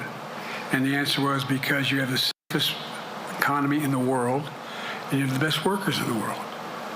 So the whole idea here is we've invested, there's over $50 billion in investment in computer chip manufacturing just coming into being. None of you thought that would happen. None of you thought that would happen. But it's happening. It's happening. It's going to grow economies. All through, and by the way, red states and blue states. Matter of fact, there's as much in red states as blue states. I've made no distinction. So my generic point is that the idea that we can't continue to build and grow the economy, make it fairer. And like I said, from my standpoint, when the middle class does well, that's when the whole economy grows. The poor have a shot, the wealthy do well. But the wealthy got to start paying their taxes. As a follow-up, sir, you mentioned that your Vice President Kamala Harris would be ready to serve attributes and her accomplishments over the last 4 years that make her ready to serve on day one if necessary. First of all, the way she's handled the issue of freedom of women's bodies to have control over their bodies. Secondly, her ability to handle almost any issue on the board. This was a hell of a prosecutor. She was a first-rate person, and in the Senate, she was really good. I wouldn't have picked her unless I thought she was qualified to be president. From the very beginning, I made no bones about that. She is qualified to be president. That's why I picked her. Felicia Schwartz, Financial Times. Thank you, Mr. President. Presidency is the most straining job in the world, and it's 24/7. How can you say you'll be up for that next year, in 2 years, in 4 years, given the limits you've acknowledged that you have today? The limits I've acknowledged I have? There's been reporting that you've acknowledged that you need to go to bed earlier and your evening around 8. That's not true. Look, what I said was, instead of my every day starting at 7 and going to bed at midnight, it'd be smarter for me to pace myself a little more. And I said, for example, the 8, 7, 6 stuff, instead of starting a fundraiser at 9 o'clock, start at 8 o'clock. People get to go home by 10 o'clock. That's what I'm talking about. I'm not talking about, and if you looked at my schedule since I made that stupid mistake in the campaign, in the debate, I mean, my schedule has been full bore. I've done, where's Trump been? Riding around in his golf cart, filling out his scorecard before he hits the ball? I mean, look, he's done virtually nothing. And I have, I don't know how many, don't hold me to it, roughly 20 major events. Some of them with thousands of people showing up. And so I just think it's better. I always have an inclination, whether I was playing sports or doing politics, just to keep going, not stop. I just got to pace myself a little more. Pace myself. And the next debate, I'm not going to be traveling into 15 time zones a week before. Anyway, that's what it was about. That's what it was about. And by the way, even with that, I love my staff, but they add things all the time. At the very end, I'm catching hell from my wife for that. Anyway,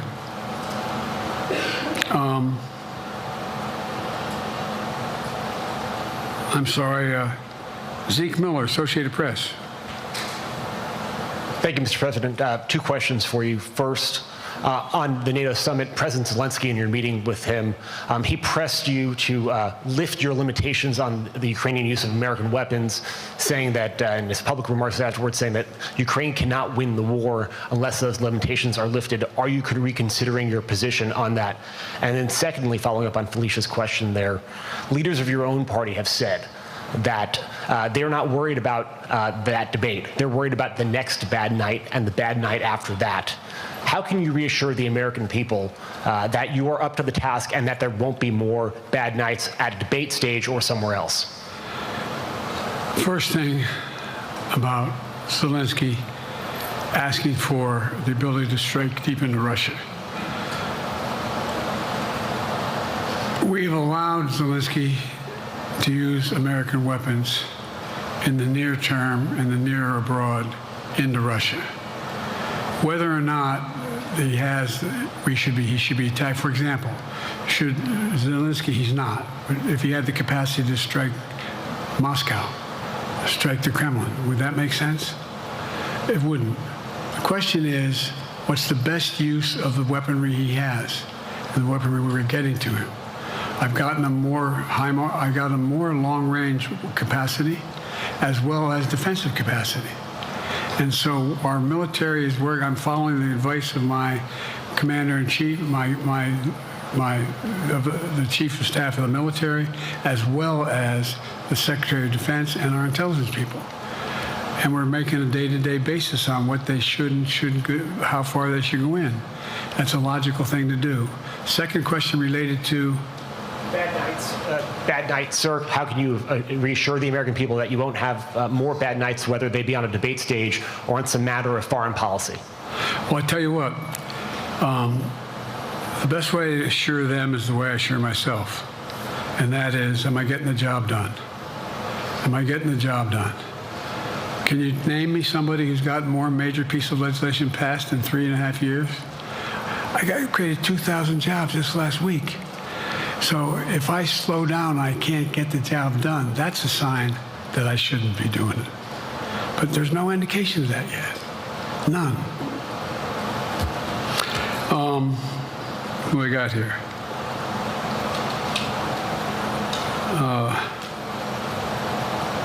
Merrick, Pulaski Radio. Thank you, Mr. President. How are you? I'm well. The elections in the US have consequences around the world.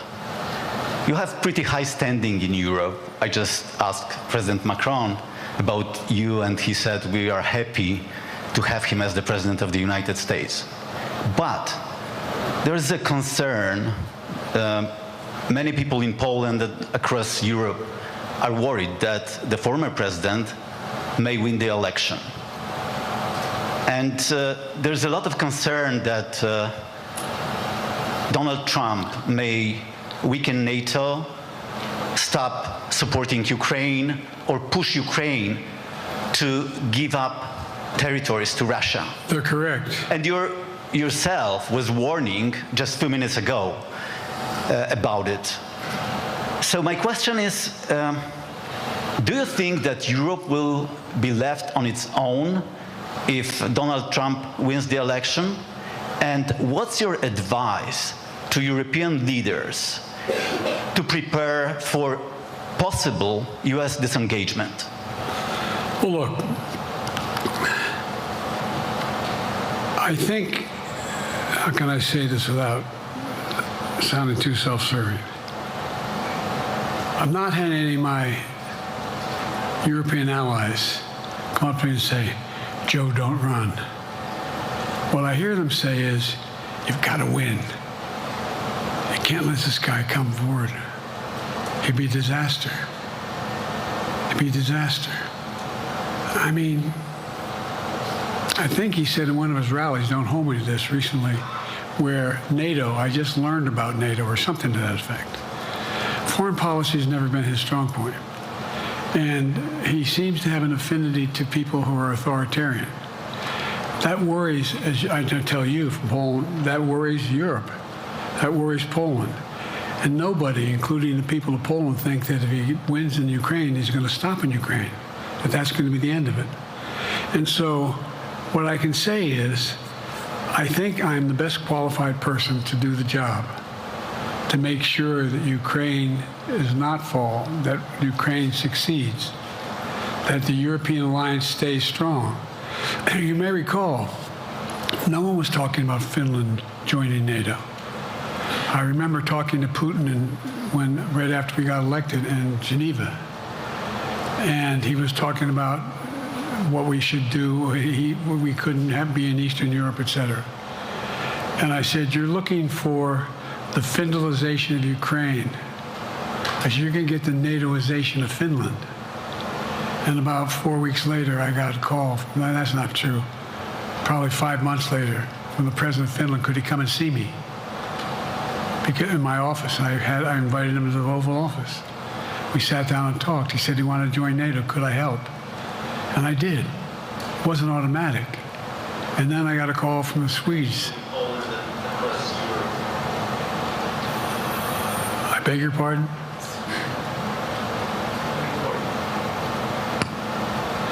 And so Finland joined NATO, 800-mile border, it's a significant, and they were already allies, but they weren't part of NATO. And you heard, I think you heard, maybe, I can't recall whether he said it publicly in our closed meeting, but he wouldn't mind being repeated. He said, we decided in Finland, the people of Finland decided they had to be part of NATO. It was in our interest because of the joint ability to be together, to dissuade any attack on Finland. And the same thing with Sweden. It took a lot of selling to some folks, particularly in Turkey and other places, to agree to the expansion. But it expanded. And we're a hell of a lot stronger because of it. We're more secure because of it. And by the way, I was able to get 50 other nations, 50, to support Ukraine. 50. And we're able to bring about a coalition of Europe and Asia, Japan and South Korea. I just met we talked about AUKUS, and we talked about the relationship between Australia, New Zealand, Japan, South Korea, the United States. We're making the world safer and stronger. because we have to deal with the new arrangement that exists in the world. The Cold War is over. The post-war era is over. What is going to replace it? And I respectfully suggest I have a pretty good idea what that should be. I've convinced a lot of people to follow it, and we're just going to get stronger. David Sanger. Where's that? Thank you, Mr. President. Be nice, David. Mr. President, the NATO declaration that was issued yesterday was very notable because it described China as a decisive enabler of the war in Ukraine for its provision of critical goods to the Russians. That's part of a broader partnership that seems to have cemented in place in the past 2 or 3 years. I think one that you were a little bit doubtful of when we asked you about it some time ago. So I'd be interested to know whether you have a strategy now of trying to interrupt the partnership between China and Russia, and whether or not in a second term you would pursue that, if you could describe that strategy to us. And along the way, could you also tell us whether you think, just to follow up on Felicia's question, that if you were in a room with Vladimir Putin again, the way you were 3 years ago, or with President Xi, that a few years from now you will be able to go negotiate with them, handle them one-on-one? Well, the first part of the question is, we discussed and I raised in the NATO summit, and others raised, the future of China's involvement, what they're going to do. What they're doing with Russia in terms of accommodating, facilitating, they're getting access to additional, they're not supplying weapons themselves, they're supplying mechanisms for them to be able to get weapons. And China's position is basically, and I've spent more time with Xi Jinping than any world leader has, over 90 hours since being vice president all the way through, for real. And by the way, I handed all my notes. But my point is that Xi believes that China is a large enough market that they can entice any country, including European countries, to invest there in return for commitments from Europe to do A, B, C, or D, or not to do certain things.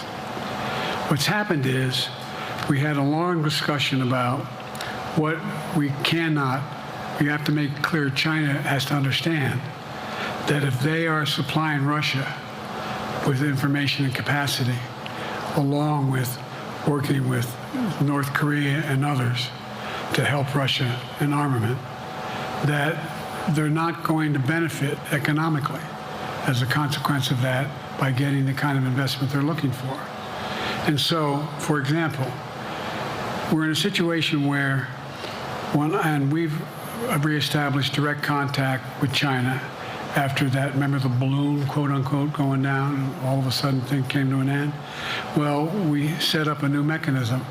There's a direct line between Xi and me, and our military has direct access to one another, and they contact one another when we have problems.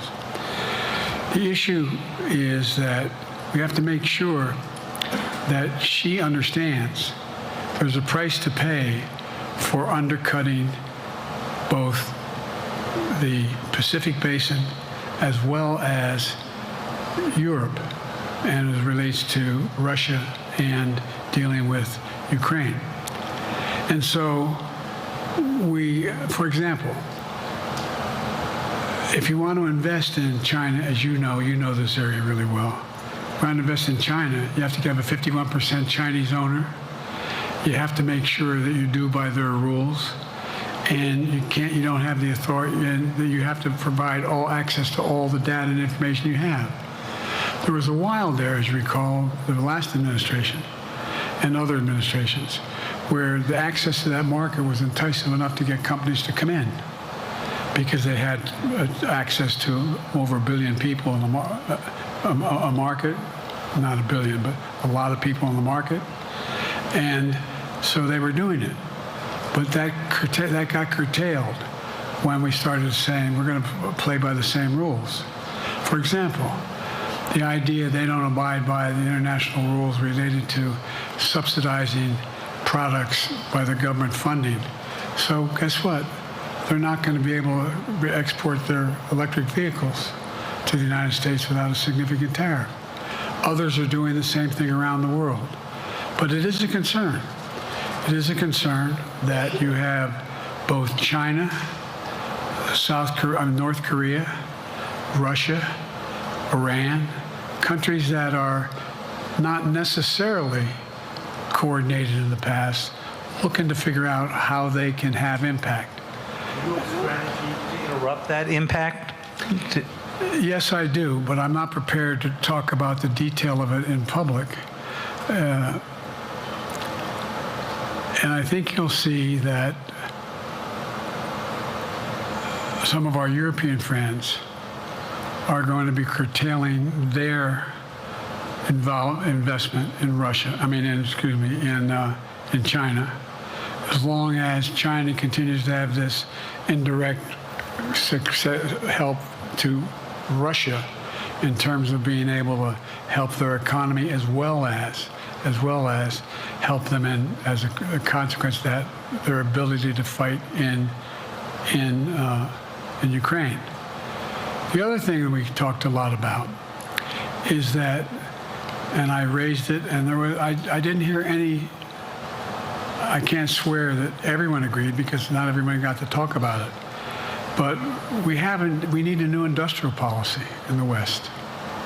For example, we talked about how both the EU as well as NATO has to be able to begin to build their own munition capacity, has to be able to generate their own capacity to provide for weapons and the ability to, it came as a surprise to some of us how we had fallen behind in the West in terms of the ability to construct new material, new weaponry, new everything from vehicles to weapon systems. And so one of the things that came out of this was we're going to be meeting again with a number of my colleagues, my European colleagues, is what do we do to increase the capacity of the West, particularly in Europe and Japan, to be able to generate the kind of ability to produce their own weapon systems. Not just for themselves, but to be able to generate that. It's the same, it's what Russia's trying to figure out. That they went to China and they didn't get the weapons, but then they went to North Korea.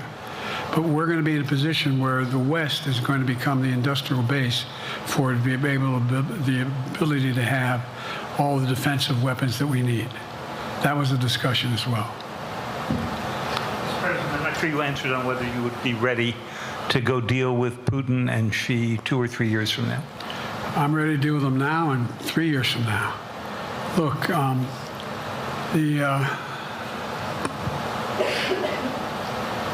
like I said, I'm dealing with Xi right now and direct contact with him. I have no good reason to talk to Putin right now. There's not much that he is prepared to do in terms of accommodating any change in his behavior. But there isn't any world leader I'm not prepared to deal with. But I understand the generic point is Putin ready to talk?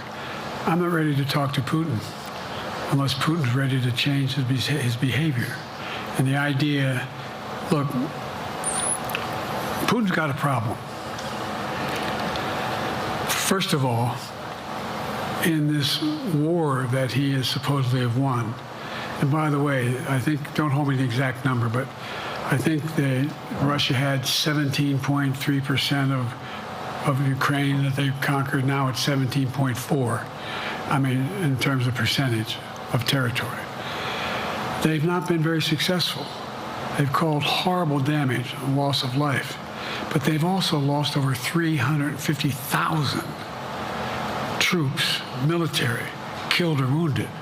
They have over 1 million people, particularly young people with technical capability, leaving Russia because they see no future there. They've got a problem. But what they do have control of is they are very good at controlling and running the public outcry that relates to how they use mechanisms to communicate with people. They lie like hell to the constituencies. They lie like hell about what's going on. And so the idea that we're going to be able to fundamentally change Russia in the near term is not likely. But one thing for certain, if we allow Russia to succeed in Ukraine, they're not stopping in Ukraine. I recommend, I know you know this because you've written about it, read Putin's speech after they moved in, what it was all about in Kyiv. It wasn't about just, anyway, read what his objective is. And anyway, but so I think that I'm prepared to talk to any leader who wants to talk, including if Putin called me and wanted to talk. Last time I talked to Putin was trying to get him to work on an arms control agreement related to nuclear weapons in space. That didn't go very far. So my point is, I'm prepared to talk to anybody, but I don't see any inclination. There is an inclination on the part of the Chinese to keep in contact with me, because they're not sure where this all goes. And look what's happened in Asia. We have strengthened the Asian Pacific area more than anyone else has. We just put together with, today I brought on, I asked our NATO allies that we bring on the group from the South Pacific, Australia, New Zealand, Japan, Australia. I already mentioned Australia. And I met twice now, I think, with the 14 leaders of the Pacific Island nations. And we've slowed down what's going on there. We've slowed down China's reach. But there's a lot of work to do. This is a moving target, and I don't take it lightly. Assam from NPR. Thank you, Mr. President. Asma Khalid with NPR. I have two questions. Earlier, you spoke about the ceasefire plan between Israel and Hamas. We're now looking at 10 months of war, and I'm curious if there's anything that you feel personally you wish you would have done differently over the course of the war. And then secondly, if I may, I wanted to ask you about your presidential campaign. I remember covering your campaign in 2020, and there was a moment where you referred to yourself as a, quote, bridge candidacy, a transition to a younger generation of leaders. I want to understand what changed. Two things. Let's go back to when you talked about would I have changed anything that's happening with Israel and the Palestinians and the Palestinian movement. The answer is, as you recall, from the very beginning, I went to Israel, but I also got immediate contact with al-Sisi in Egypt. I met with the King of Jordan. I met with most of the Arab leaders to try to get a consensus going as to what had to be done to deal with getting more aid and food and medicine into the Gaza Strip. And we pushed it really hard. And Israel occasionally was less than cooperative, number one. The Israeli War Cabinet, I've been dealing with Israel since Golda Meir. Some of the reporters around here come here all the time and heard me say this. The first time I met with Golda Meir, I sat across from her at her desk, and her assistant was Rabin sitting next to me. That's how far back I go. I know Israel well, and I support Israel. But this war cabinet is one of the most conservative war cabinets in the history of Israel. And there's no ultimate answer other than a two-state solution here. And so what was able to be done in terms of the plan I put together was it would be a process for a two-state solution. And we get the Arab nations to, particularly from Egypt to all the way to Saudi Arabia, to be in a position where they would cooperate in the transition so that they could keep the peace in Gaza without Israeli forces staying in Gaza. The question has been from the beginning, what's the day after in Gaza? And the day after in Gaza has to be, the end of the day after has to be no occupation by Israel on the Gaza Strip, as well as the ability for us to access get in and out as rapidly as you can all that's needed there. I've been disappointed that some of the things that I've put forward have not succeeded as well, like the port reattached from Cyprus. I was hopeful that would be more successful. But that's why when I went to Israel immediately after the massacres that occurred at the hands of Hamas, the one thing I said to the Israelis, and I met with the War Cabinet and with Bibi, don't make the same mistake America made after bin Laden. There's no need to occupy anywhere. Go after the people who did the job. You may recall, I still get criticized for it, but I was totally opposed to the occupation and trying to unite Afghanistan. Once we got bin Laden, we should have moved on, because it was not no one's ever going to unite that country. I've been over every inch of that, not every inch, the entirety from the poppy fields all the way to the north. I said, don't make the same mistake we made. Don't think that's what you should be doing, is doubling down. We'll help you find the bad guys, Sinwar and company. And all this criticism about I wouldn't provide when the weapons they needed. I'm not providing them 2,000-pound bombs. They cannot be used in Gaza or any populated area without causing great human tragedy and damage. But remember what happened when you had the attack on Israel with rockets and ballistic missiles. I was able to unite the Arab nations as well as Europe, and nothing happened. Nothing got hurt. It sent an incredible lesson to what was going on from the Middle East. So there's a lot of things, in retrospect, I wish I had been able to convince the Israelis to do. But the bottom line is we have a chance now. It's time to end this war. Doesn't mean walk away from going after Sinwar and Hamas. And if you notice, you know better than most, there is a growing dissatisfaction on the West Bank from the Palestinians about Hamas. Hamas is not popular now. And so there's a lot of moving parts. I just have to keep moving to make sure that we get as much done as we can toward a ceasefire, and get those. And by the way, look at the numbers in Israel. I mean, my numbers are better in Israel than they are here. But then again, they're better than a lot of other people here too. But anyway.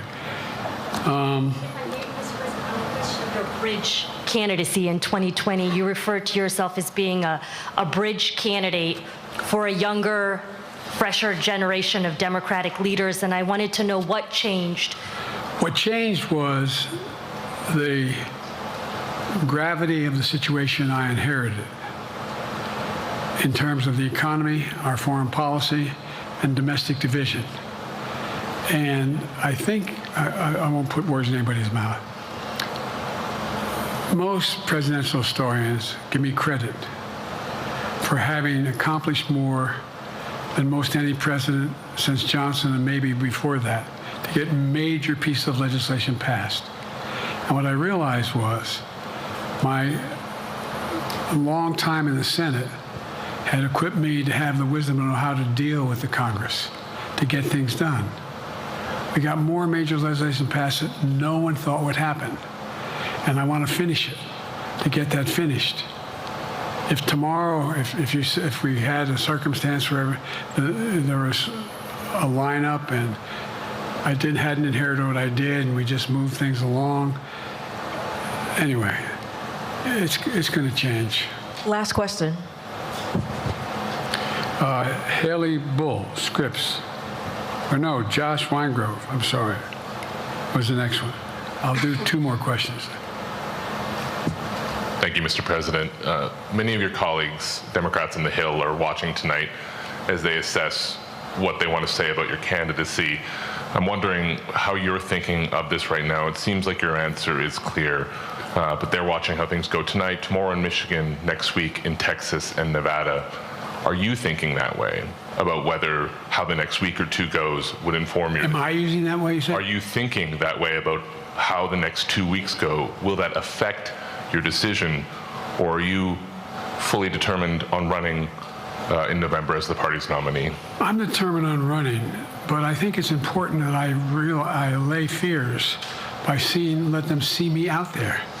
Let me see them out, for the longest time it was, Biden's not prepared to sit with us unscripted. Biden's not prepared to, anyway.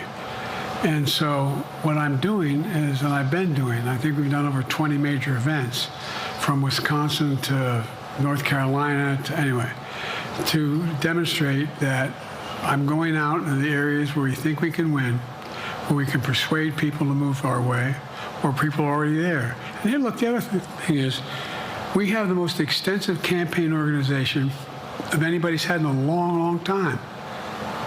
We have well over 1,000 volunteers knocking on doors, making phone calls, making tens of thousands of phone calls.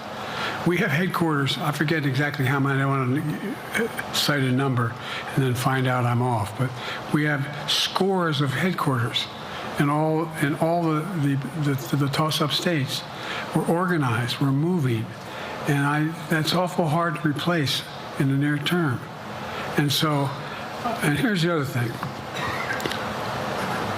I was in the Senate a long time. Very proud of what I've done in the Senate. I was chairman of the Foreign Relations Committee for a long time, and I was chairman or ranking member and chairman of the Judiciary Committee. I'm going to be going down to the Johnson Library. Anyway, I'm going to be going around making the case of the things that I think we have to finish and how we can't afford to lose what we've done or backslide on civil rights, civil liberties, women's rights. There's that little button we have. Control guns, not girls. I mean, the idea we're sitting around, this is where Kamala's so good as well. We're sitting around. More children are killed by a bullet than any other cause of death. The United States of America. What the hell are we doing? What are we doing? We got a candidate saying, promise the NRA, don't worry, I'm not going to do anything. I'm not going to do anything. We got a Supreme Court that is what you might call the most conservative court in American history. This is ridiculous. There's so much we can do still, and I'm determined to get it done. It's about freedom. And by the way, I'll end this. Well, I'm not going to do that. Haley has to come up too. But I remember I made a speech on democracy in Philadelphia at Independence Hall. And I'm not being critical, just observing. The bulk of the press said, what the hell is he talking about that for? Democracy. You did. Democracy is not an issue. Democracy is not an issue. Except the polling data showed 60% of the people knew I was right, thought I was right. I'm not asking you a question. You don't have to answer, obviously. But do you think our democracy is under siege based on this court? Do you think democracy is under siege based on Project 2025? Do you think he means what he says when he says he's going to do away with the civil service, eliminate the Department of Education, make sure, we've never been here before. And that's the other reason why you say, hand off to another generation. I've got to finish this job. I've got to finish this job because there's so much at stake. We've had some discussions over the past few days with your press secretary about the question of health exams. And you said you take a cognitive test every day in this job. Are you open to taking another physical or test before the election? Governor Whitmer of Michigan, for instance, said it wouldn't hurt to take a test. Well, look, two things. One, I've taken 3 significant and intense neurological exams by a neurologist.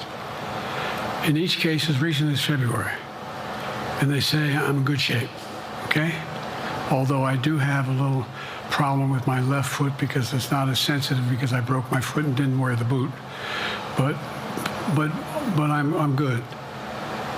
I'm tested every single day about my neurological capacity to do decisions I make every day. You talk to my staff, all of you talk to my staff. Sometimes my staff talks a lot. But the fact of the matter is, I don't think you have them telling you that all the major ideas we've undertaken haven't been in part initiated by me. I remember when the staff and I said, I'm going to go to South Korea. We're going to get the chip. What are you doing? I'm going to get Japan and Korea back together again after essentially having hostilities toward one another since the end of World War II. I'm going to move and see that we can expand it. You know, the only thing age does is help you with it, creates a little bit of wisdom if you pay attention. And so the point I'm making is, I think it's important that if the neurologist tells me he thinks I need another exam, and by the way, I've laid every bit of the record out. Hadn't hidden a thing. You ought to ask Trump for his, okay? I laid it all out. And every single day I'm surrounded by good docs. If they think there's a problem, I promise you, or even if they don't think it's a problem, they think I should have a neurological exam again, I'll do it. But no one's suggesting that to me now. And I'll ask you another question. No matter what I did, no one's going to be satisfied. Did you have 7 docs? Did you have 2? Who'd you have? Did you do this? How many times did you? So I am not opposed if my doctors tell me I should have another neurological exam. I'll do it. But that's where I am. Haley Bull, Scripps. Thank you, Mr. President. You said you're making decisions on a day-to-day basis when it comes to support for Ukraine. Does that mean you have not closed the door on further considering lifting restrictions for U.S.-made weapons inside Russia? And if I may, your convention is coming up where your delegates are pledged to make you the official nominee.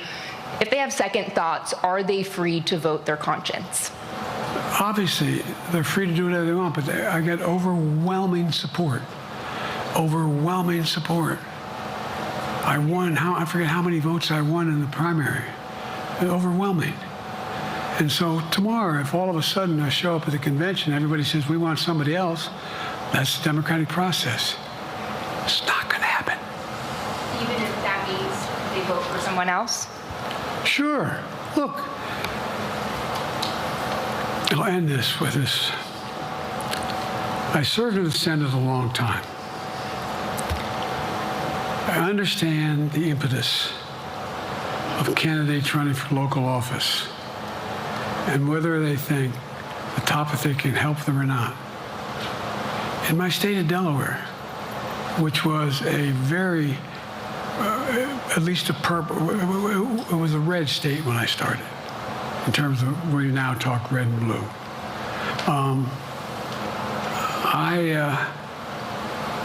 I don't recall most of the Democratic presidents winning my state when I was a candidate. The truth of the matter is I understand the self-interest of every candidate.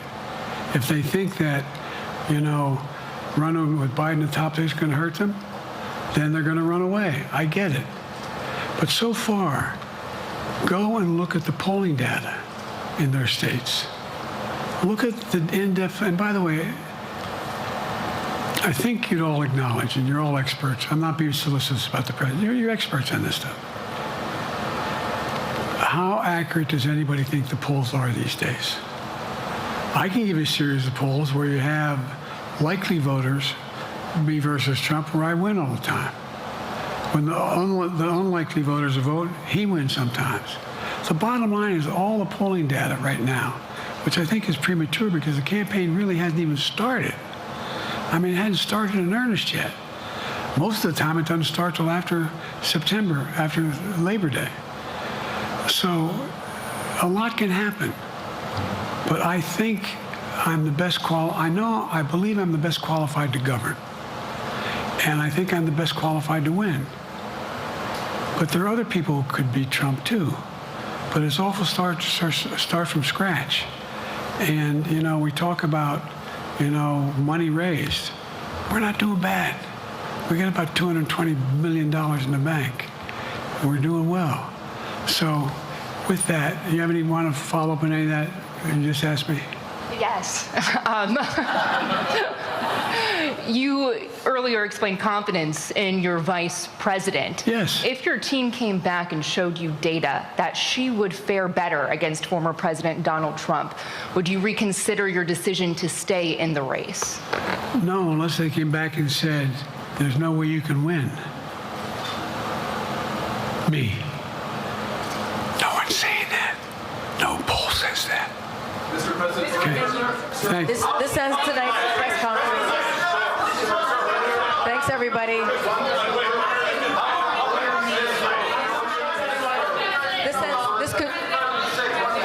This concludes. Respectfully, earlier you misspoke in your opening answer. You referred to Vice President Harris as Vice President Trump. Right now, Donald Trump is using that to mock your age and your memory. How do you combat that criticism from tonight? Listen to him. This concludes tonight's press conference. Thank you, everybody. Thanks, everyone. More than 40 minutes. President Joe Biden. More than 40 minutes. President Joe Biden answering questions there. Members of the media, if you wanted to see what a real president looks like, what you just saw there, Dr. Greg Carr, was a foreign policy expert methodically walking through something Donald Trump could never do. Roland, everybody, that's right. I mean, I'm really trying hard not to cuss right now. But what the F are we talking about? This fool, who was that, Roland? Peter Alexander? Peter Alexander. He stood his funky ass up. You should talk right now. 40 minutes. And this is probably a reference most people won't get unless you're an old movie buff. They call it Capricorn, right? It's a Wonderful Life. He had a movie called Mr. Smith Goes to Washington. Jimmy Stewart played a congressman. The corrupt Congress people in Congress trying to put him out. He went to the floor and did a filibuster. And as the news got out, the public turned against these other people.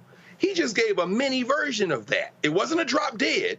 He had people to call on. I think it was a brilliant move to get the lady from NPR had the hijab on to ask him about Palestine and to ask him about legacy. He answered every question, knocked it out the box with detail. This fool gets up at the end and says something about this racist, brain-addled.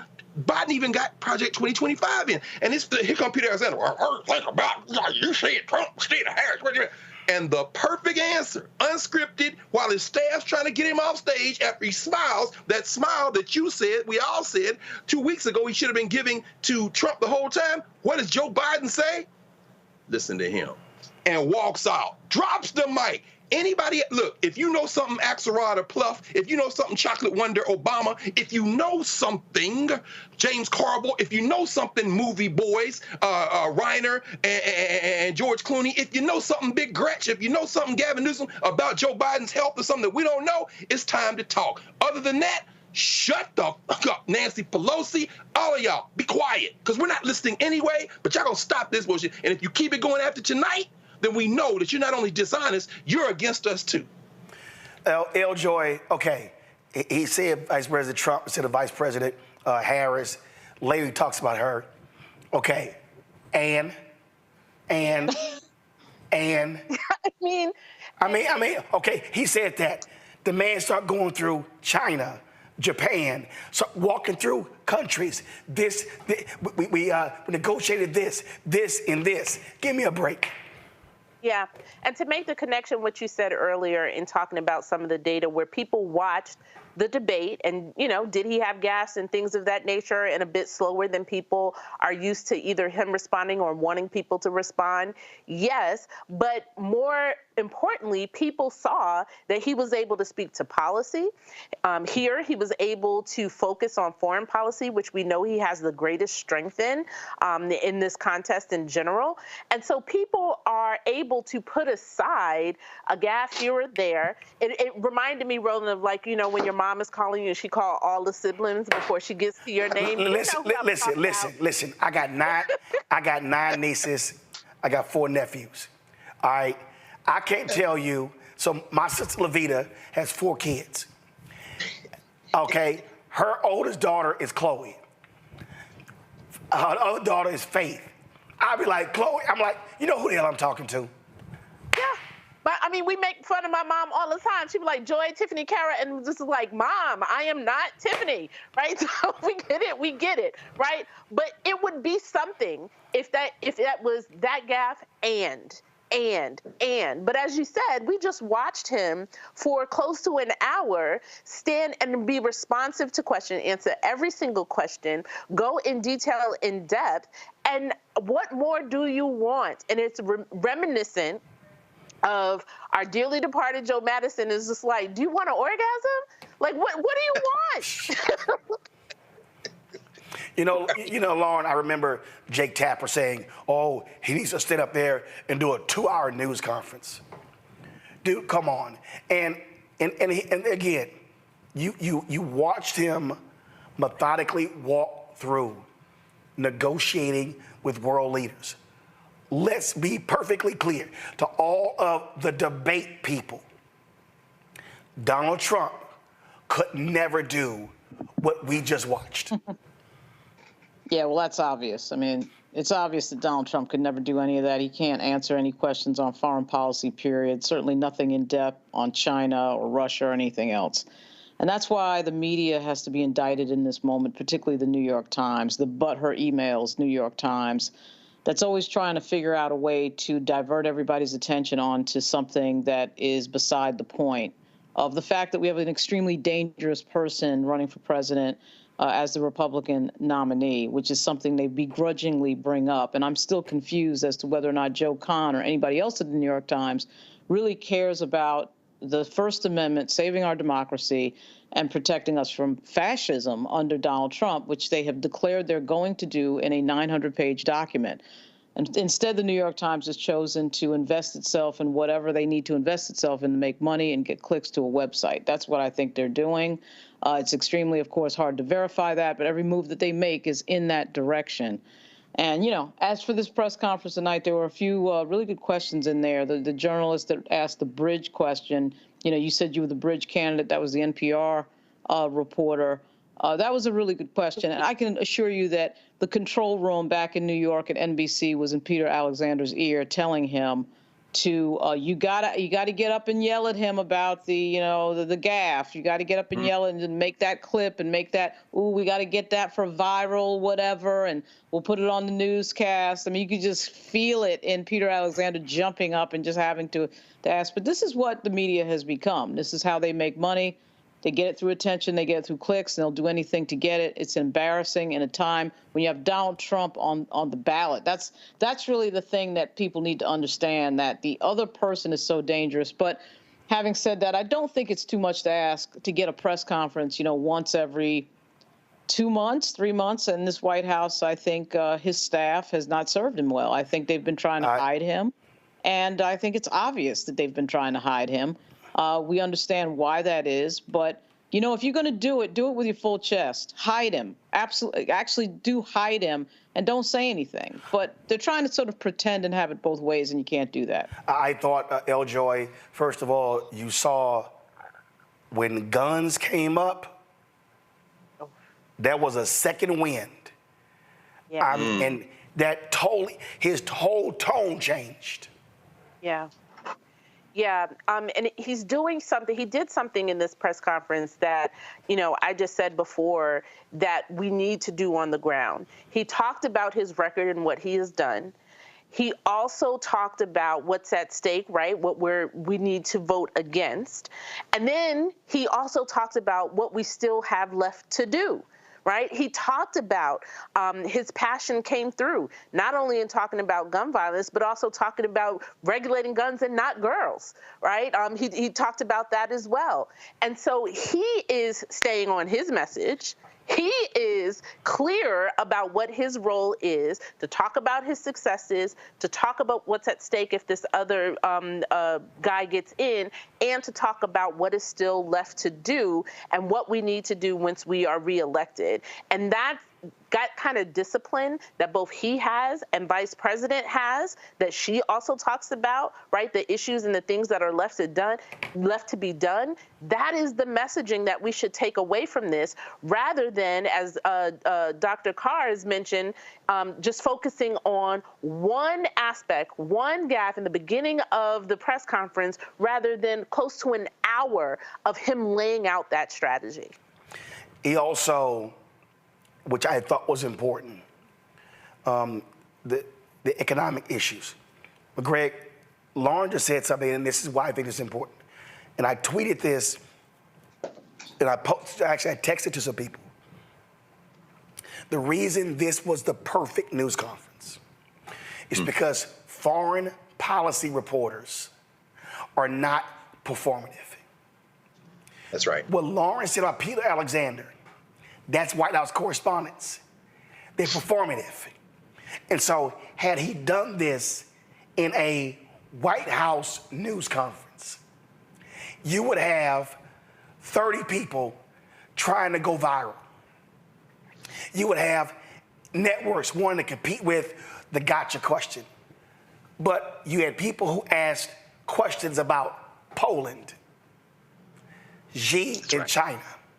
That's right. Russia, Japan. Right. Those were, that to me was the difference. That's right. That was the huge difference, Roland. One of them. You know, it's no secret that many of us have deep policy differences with the Republican Party, particularly around foreign policy, probably everybody right here. But that's another day's fight. What Biden did, and you know, there'll be all kind of speculation. Maybe they'll release why it started late, but he didn't go back to the White House. He stayed right down the street from where you're sitting right now at the Walter Washington Convention Center, where NATO was being held. He was on a NATO stage, that international backdrop. And when those, and you're right, calling those international reporters, Macron right now, Macronism was rejected in France last week in the election. They beat back Le Pen and that right-wing party, but now Macron is saying nobody won the election. Meaning what? Meaning that he knows that he took the L, but he's not going to concede to his left wing in France. The French reporter gets up and ties Macron in, who is saying maybe we need to back away from this American investment in NATO and beef up our military, because Macron is sounding the alarm saying Europe needs to maybe distance itself from the United States on the issue of NATO and fund our own stuff.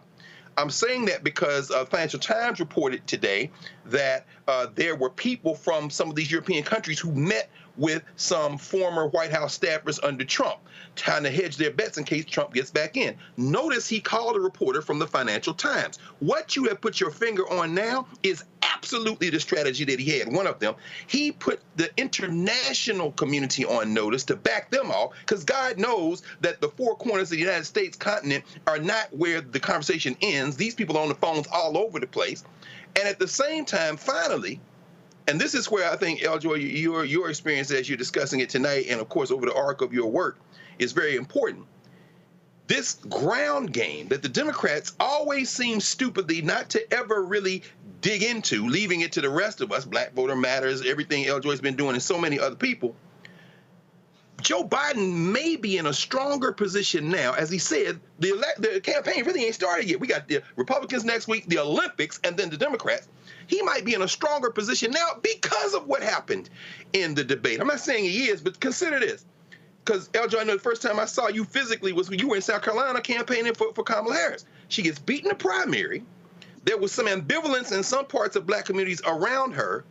That has evaporated now. We are all in full lockstep. Y'all go to hell. Y'all trying to attack her. At the same time, they trying to attack Biden. He goes full populist. It's the elites, blah, blah, blah. That's a little taste of Bernie Sanders. And then he comes back. He doesn't erase what happened in the debate 2 weeks ago. However, what he did tonight goes a long way towards saying, what else y'all want? What else y'all got? No, I'm going to take another reporter. Stand back up. Peter, go ahead, ask that question. You know you're going to ask.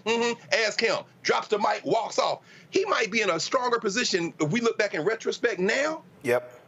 Than he was before he entered that first debate 2 weeks ago. Lauren, I'll say this here.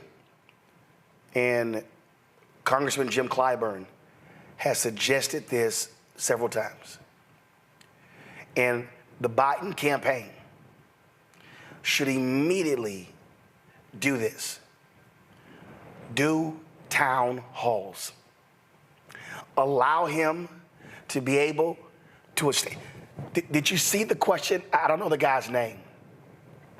When he said, be nice or whatever, clearly that's a long-time foreign policy reporter. Mm-hmm.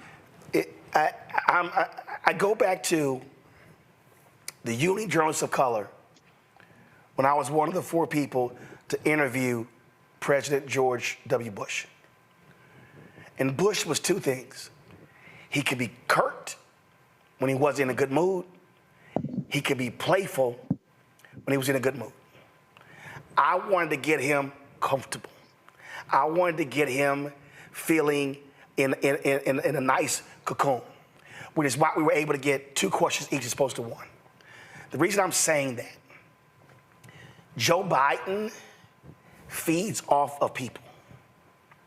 And I think what they should do is say, ABC, we'll do a town hall.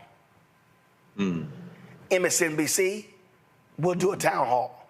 I say they should be looking at doing 2 town halls per month. I don't know if he's going to do the debate, but the bottom line is this here. He needs to be in a situation where he can communicate and lock eyes with the voter. That to me is what the campaign should be focused on right now. Yeah, a few things. So David Sanger is the correspondent from the New York Times, Roland. The other thing is, yeah, I understand what you're saying about town halls. He does feed off of that, but I do have some conflict in trying to figure out whether or not the old Joe Biden, the State of the Union Joe Biden, is going to show up to that town hall, or the June 2017 Joe Biden is going to show up to that town hall. And if I was the person on staff, I'd be incredibly worried about that. I wouldn't. Okay, so I wouldn't. I wouldn't. I just think that here's why. If you're in this, be in it. If you're in it, be in it. And what you do is you make sure he goes to sleep. You make sure you don't overschedule. I mean, that's all controllable. It is controllable, but you do have something here where you have a clock ticking. You have a 117-day clock, right? So I would say you don't want to necessarily put anything on there that's ultra risky, because you are in a situation now where every single thing that he does is triple analyzed, as you know. And I'll just say this, as somebody who, as you know, Roland, because you helped me out tremendously with this, in 2021, I was diagnosed with breast cancer. I had to go through chemo. And when you do that, it F's up with your cognitive ability for a temporary amount of time, thank goodness. But I can remember feeling like I could not list things and recall. Of course, these are 2 different things. Whatever's going on with the president is not the same as that, but I know what that feeling is. And you could see it on June 27 and a little bit tonight, where the president does have some inability or difficulty with a list of things. When he has to list, he will drop out of that sentence and say something like, never mind, I'm going on too long, or something like that to sort of bail out of it. And as somebody who knows what that frustration is, after a while, I mean, it kind of reminds me of what my friends who work on Capitol Hill told me when he had gone to the annual Democratic retreat. He had to have cue cards for that, which, by the way, I don't think there's any shame in any of that. This is the President of the United States. You have so many things on your plate. Fine. But Roland, he is under that microscope. So when you set up a big stage type event, a town hall, something like that, it's sort of a situation where after that June 27th thing, I mean, you see what happened. We're still talking about this. If you had said to me 2 weeks ago, Roland, we were on the show, that we would be talking about this thing 14 days later, there is no way I would have believed that. And we're talking about it. Now this media is in this sort of, and we've seen it before, they're in this sort of rabid phase of everything that he does has got to be overanalyzed. And I think it's just difficult. And you got to win for 117 days. You got to figure out what that is. You've got to be all in, but I think you have to be careful about what events you pick. Here's the deal, Joy. You don't have to win 117 days. You know what you got to win? The next day. And then the next day. and then the next day, and then the next day. See, here's why. If he is going to stay in, his campaign has got to take risk. But you play to a person's strengths. So what you do is you say, you know what? I'm going to do a town hall with seniors. I'm going to do a town hall with young voters. I'm going to do a town hall with, single mothers. I don't know. But the bottom line is this here. You want to put your guy in a position to where he can show his empathy. His voice is not as strong. Yeah. His voice is stronger than mine right now. His voice is not as strong. So what you do is you let Vice President Harris be the barracuda, be the prosecutor. Let her do that. You let him, that empathy, that emotion with the voter, that's how you use him. Yeah. The only thing different I would say from your suggestion, Roland, is I don't know that it should be in lockstep in partnership with the media outlets. I think there would be a certain story of the campaign taking their message to those swing states and those swing districts and to the people, and going to somebody's, Baptist church, and I'm going to do a town hall, right? And if ABC happens to come along, that's fine, right? Like that's, like you could be the media partner, but I'm taking my position in terms of to the people. I understand that, but here's the reality. The reality is you've got to have the guaranteed eyeballs. I totally understand your point, but the reality is, we know how media is. Listen, there have been campaign events that he's done that didn't get lots of coverage, and so at some point you do have to sort of guarantee that you have that media platform. Now, maybe what you do is, and because remember when YouTube had a bunch of their folks with the White House, maybe what you do is you say, I'm going to do one with YouTube. Yeah. See, again, but there has to be a media component because you got to have those eyeballs. Yeah. And I think the next call, besides having him, as you mentioned, being able to show his empathy, and, which is one of the things that I thought was the greatest problem with the debate, right? I think both of the candidates feed off of the energy of an audience. And it would be detrimental to Biden in general without, whatever his performance was. The other thing is people have to pick, the surrogates, the donors, everybody got to pick up the phone and be like, look, he is all in. You saw his response on this, and everybody needs to get on the phone. And the detractors and the people drafting statements of concern and all that stuff have to be shut that ish down. This is what we're doing. This is our nominee. Like, people need to call around, same as people calling and texting and doing secret squirrel things. People need to call and text and strong arm people and be like, shut that ish down. Yeah. These are the groups, the organizations, and folks that we need fully funded in order to continue to do the work that they need to do so that we can reach as I said, that high ceiling of engaging people, right? So instead of you talking and releasing, op-eds and statements, actors that are, well, these are, previous Democratic donors, that's great. Here are the 10 organizations and the 10 groups I need you to max out to continue this. Here are all of the down ballot races, that we need investment in as well, so we can win back Congress, so that I have the Congress and the Senate that I need in order to continue this administration. Because it's not just about electing me, it's making sure that the whole place is not shut down because you have a divided Congress here. So I need the strong arm people on the phone. And if you need to pass me some numbers, I don't care. I don't know, respect the person.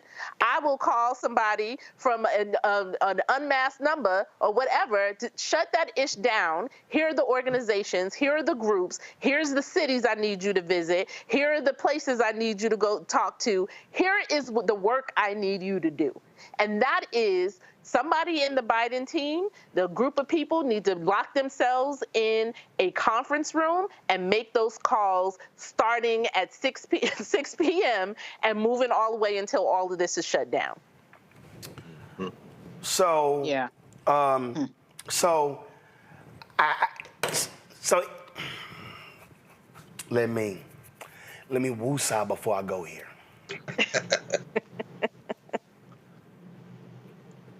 David Axelrod sent this tweet out, Greg. If what he said at the end of his presser is true, it sounds like Biden's team has not been very candid with him about what the data is showing. The age issue is a huge and potentially insurmountable concern, and his odds of victory are very, very slim. Okay. Here's the problem with that. The Washington Post poll that came out, 85% say he's too old. 75% want him to drop out. The race is tied. Okay? So now I'm confused. See, this is the problem that Axelrod and the rest of these people, for some reason, don't want to accept. It's sort of what Chris Matthews talked about. Sam Stein actually had a column on this today in the Bulwark as well. I'm sitting here going, Roland, is Biden too old? Yes. Would it be great if there's another candidate? Yes. Are you excited about Biden? No. But it's time to vote. It's Biden, Trump. Who you voting for? Trump can kiss my ass. Duh. That is the reality. See, so what the Axelrod don't understand is, and we see it in the data.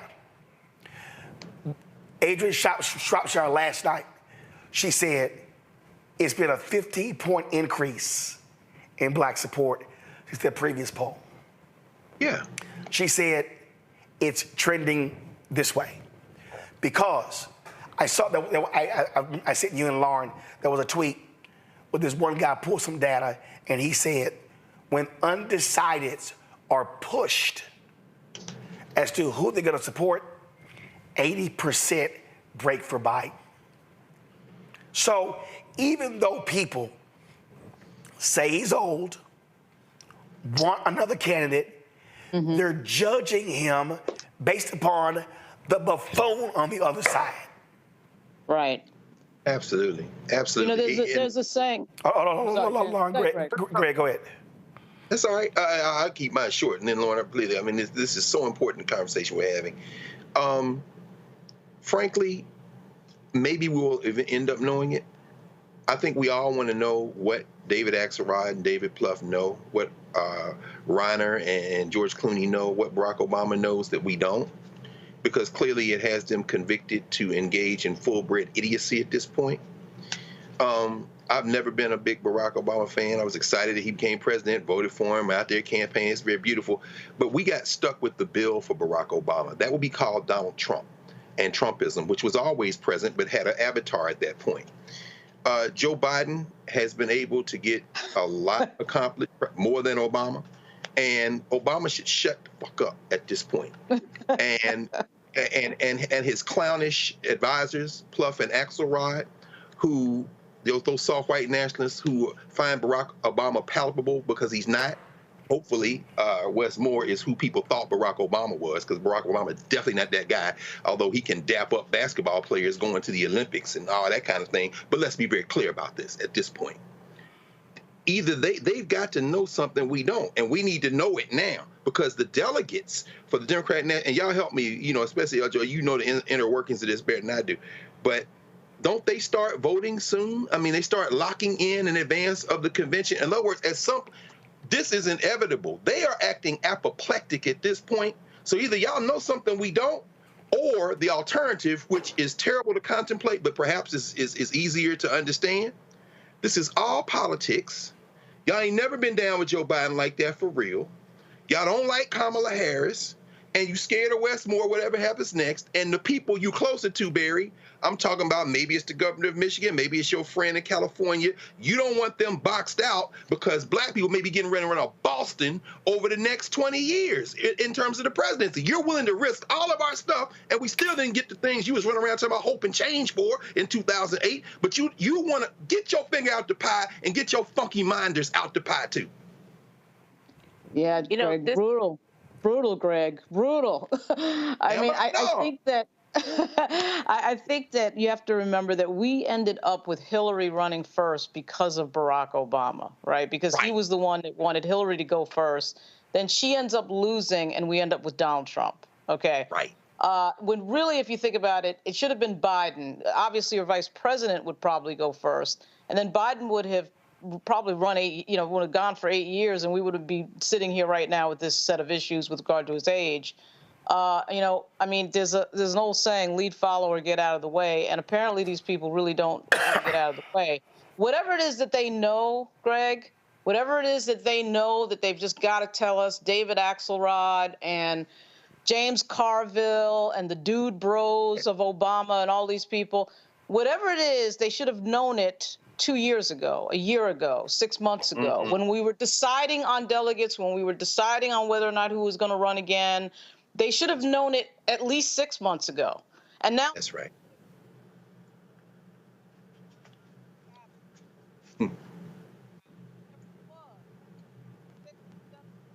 We lost Lauren. Okay. Yeah. Lauren, we lost your mic. Lauren, your mic just went out. Can't hear you, Lauren. Yeah, your mic just went out. I mean, I think to her point is that a lot of this, but, remember, let's go back, because even after Biden won, the first thing in the first year or 2 years was all about, do we need to change the vice president going later? Because they were trying to hurt her chances for being the presumptive nominee. Remember, we went through a whole year and a half of, oh, she's not right for this. What is she even doing? What is the vice president, as if, the vice president role is whatever the current president says the role is, right? So there was all of that as well, and we saw that resurgence of trying to jump over her again, as people were trying to put their favorite or who they believed needed to be there, because I guess people were just mad that black women demanded something, and we got it. So, that's how I view it. And so now, as we move forward, we've talked about this in the beginning, the complicated process. And it's not just about, as you said, Roland, how does the infrastructure and the money and everything move, but it's also, which we never ever get to talk about in presidential election cycles, is the stronghold that the two dominant parties have on ballot access for presidency in general, and which is the reason why we are at a point where there can't be an independent, candidate or anything like that, because the ballot access for a candidate to actually get on the ballot in all of the states and territories is so convoluted. There couldn't be somebody who actually fit in that position, right? So there is too much not only at stake, but none of these people that are supposedly have an alternative, which they haven't named, also don't have a detail on the process of how they will get this done. And so you mean to tell me that you see a way in, 115 days, 117 days, that you can get a new candidate on all of the ballots in every state and territory, but not only introduce this candidate to all of the potential voters and get people to turn out and get them to have positions and policy and everything in order for them to win in 117 days? Stop playing in our face. We don't have time for this. They're just talking. Lauren, go ahead and finish your point before your mic cut out. I just think that they're just talking. I think Obama's dude bros and David Axelrod and all of these people, James Carville, who's supposed to be some genius. I mean, if you're a genius, then why didn't you figure out the candidate was going to be 81 when this campaign started? So, I mean, I'm not sure. They don't, to tell Joyce's point, it's like they don't have a plan. This is just them thrashing on TV. There's nothing here other than talking. That's it. They don't have to do the work. They don't have to do the legal work behind any of this. They don't have to knock the doors.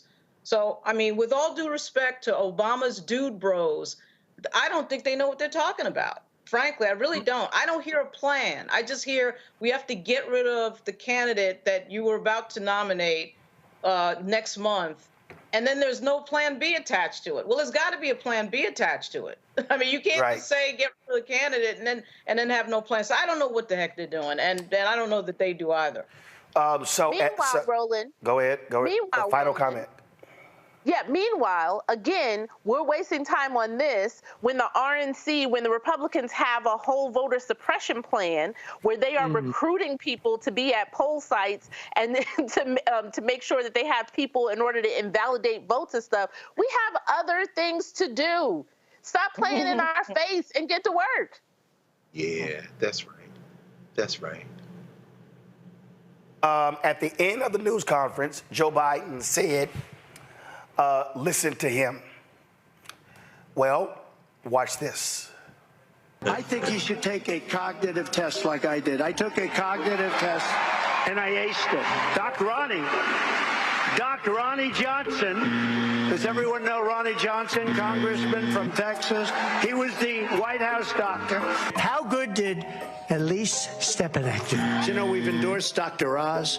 We've endorsed JP, right? JD Mandel, and he's doing great. Jimmy Connors is good. He's also happy. Mike Bolton, John Bolton is here. Mike Bolton, as you know, is in Russia. And there was progress today. I look forward to solving it. Thank you, Steve. It was Trump's fault. It's always Trump's fault. Can it ever be like Rick Gates's fault? I mean, it's always Trump's fault, Rick. By the way, they never report the crowd on January 6th. You know, Nikki Haley, did you know they destroyed all of the information, all of the evidence, everything? Deleted and destroyed all of it. All of it. Because of lots of things. Like Nikki Haley is in charge of security. We offered her 10,000 people. We have some of our great business leaders and leaders, period, right behind me. I may ask Marilyn Lockheed. We appreciate it very much, Tim Apple. Yes, please, Mr. Kurd. Thank you very much for your time. You know what was interesting? Joe Biden won against Barack Hussein Obama. Has anyone ever heard of him? Arrest their leading political opponent, and leading by a lot, including Obama. I'll tell you what, you take a look at Obama and take a look at some of the things that he's done. And Putin, you know, has so little respect for Obama that he's starting to throw around the nuclear word today. You heard that, nuclear. Thanks for giving your first comments on the bill on this show. It means a lot to us. We appreciate it, sir. Thanks a lot. You have a deal. Thanks a lot. Bye. Joe Bright, this guy is just the worst. So will Christian ever run for president against you? And you heard the prime minister, you heard maybe have Matt Blum speak next, because he's been so incredible in so many ways. He fights so hard. He loves his state. He loves the people. Think of it, a new branch of the United States military, United States Armed Forces, called Air Force. I never talked about that. That's something we never talked about. But what we just saw, we just left pleasure. A very big hello to a place where we've done very well, Sioux Falls. Thank you very much, Sioux Falls. Thank you.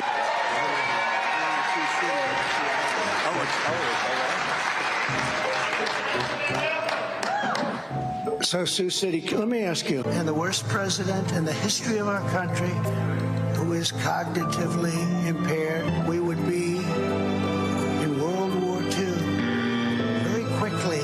The worst president in the history of our country will be a fading nightmare. He'll be a fading, I have fading memory. I think we can end on that note. Eljoy, Lauren, Greg, I appreciate y'all being on today's show. Christopher, Lurie as well, folks. That's it. I got to go rest my voice. Hopefully this is better tomorrow. Be sure to support us in what we do, y'all. Join the Breeding Funk Fan Club. So you're checking money order, P.O. Box 57196, Washington, D.C., 20037-0196. Cash App, $RM Unfiltered. PayPal, R Martin Unfiltered.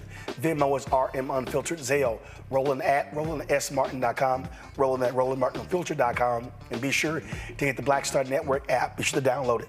All right, folks, I'll see y'all tomorrow. Holla!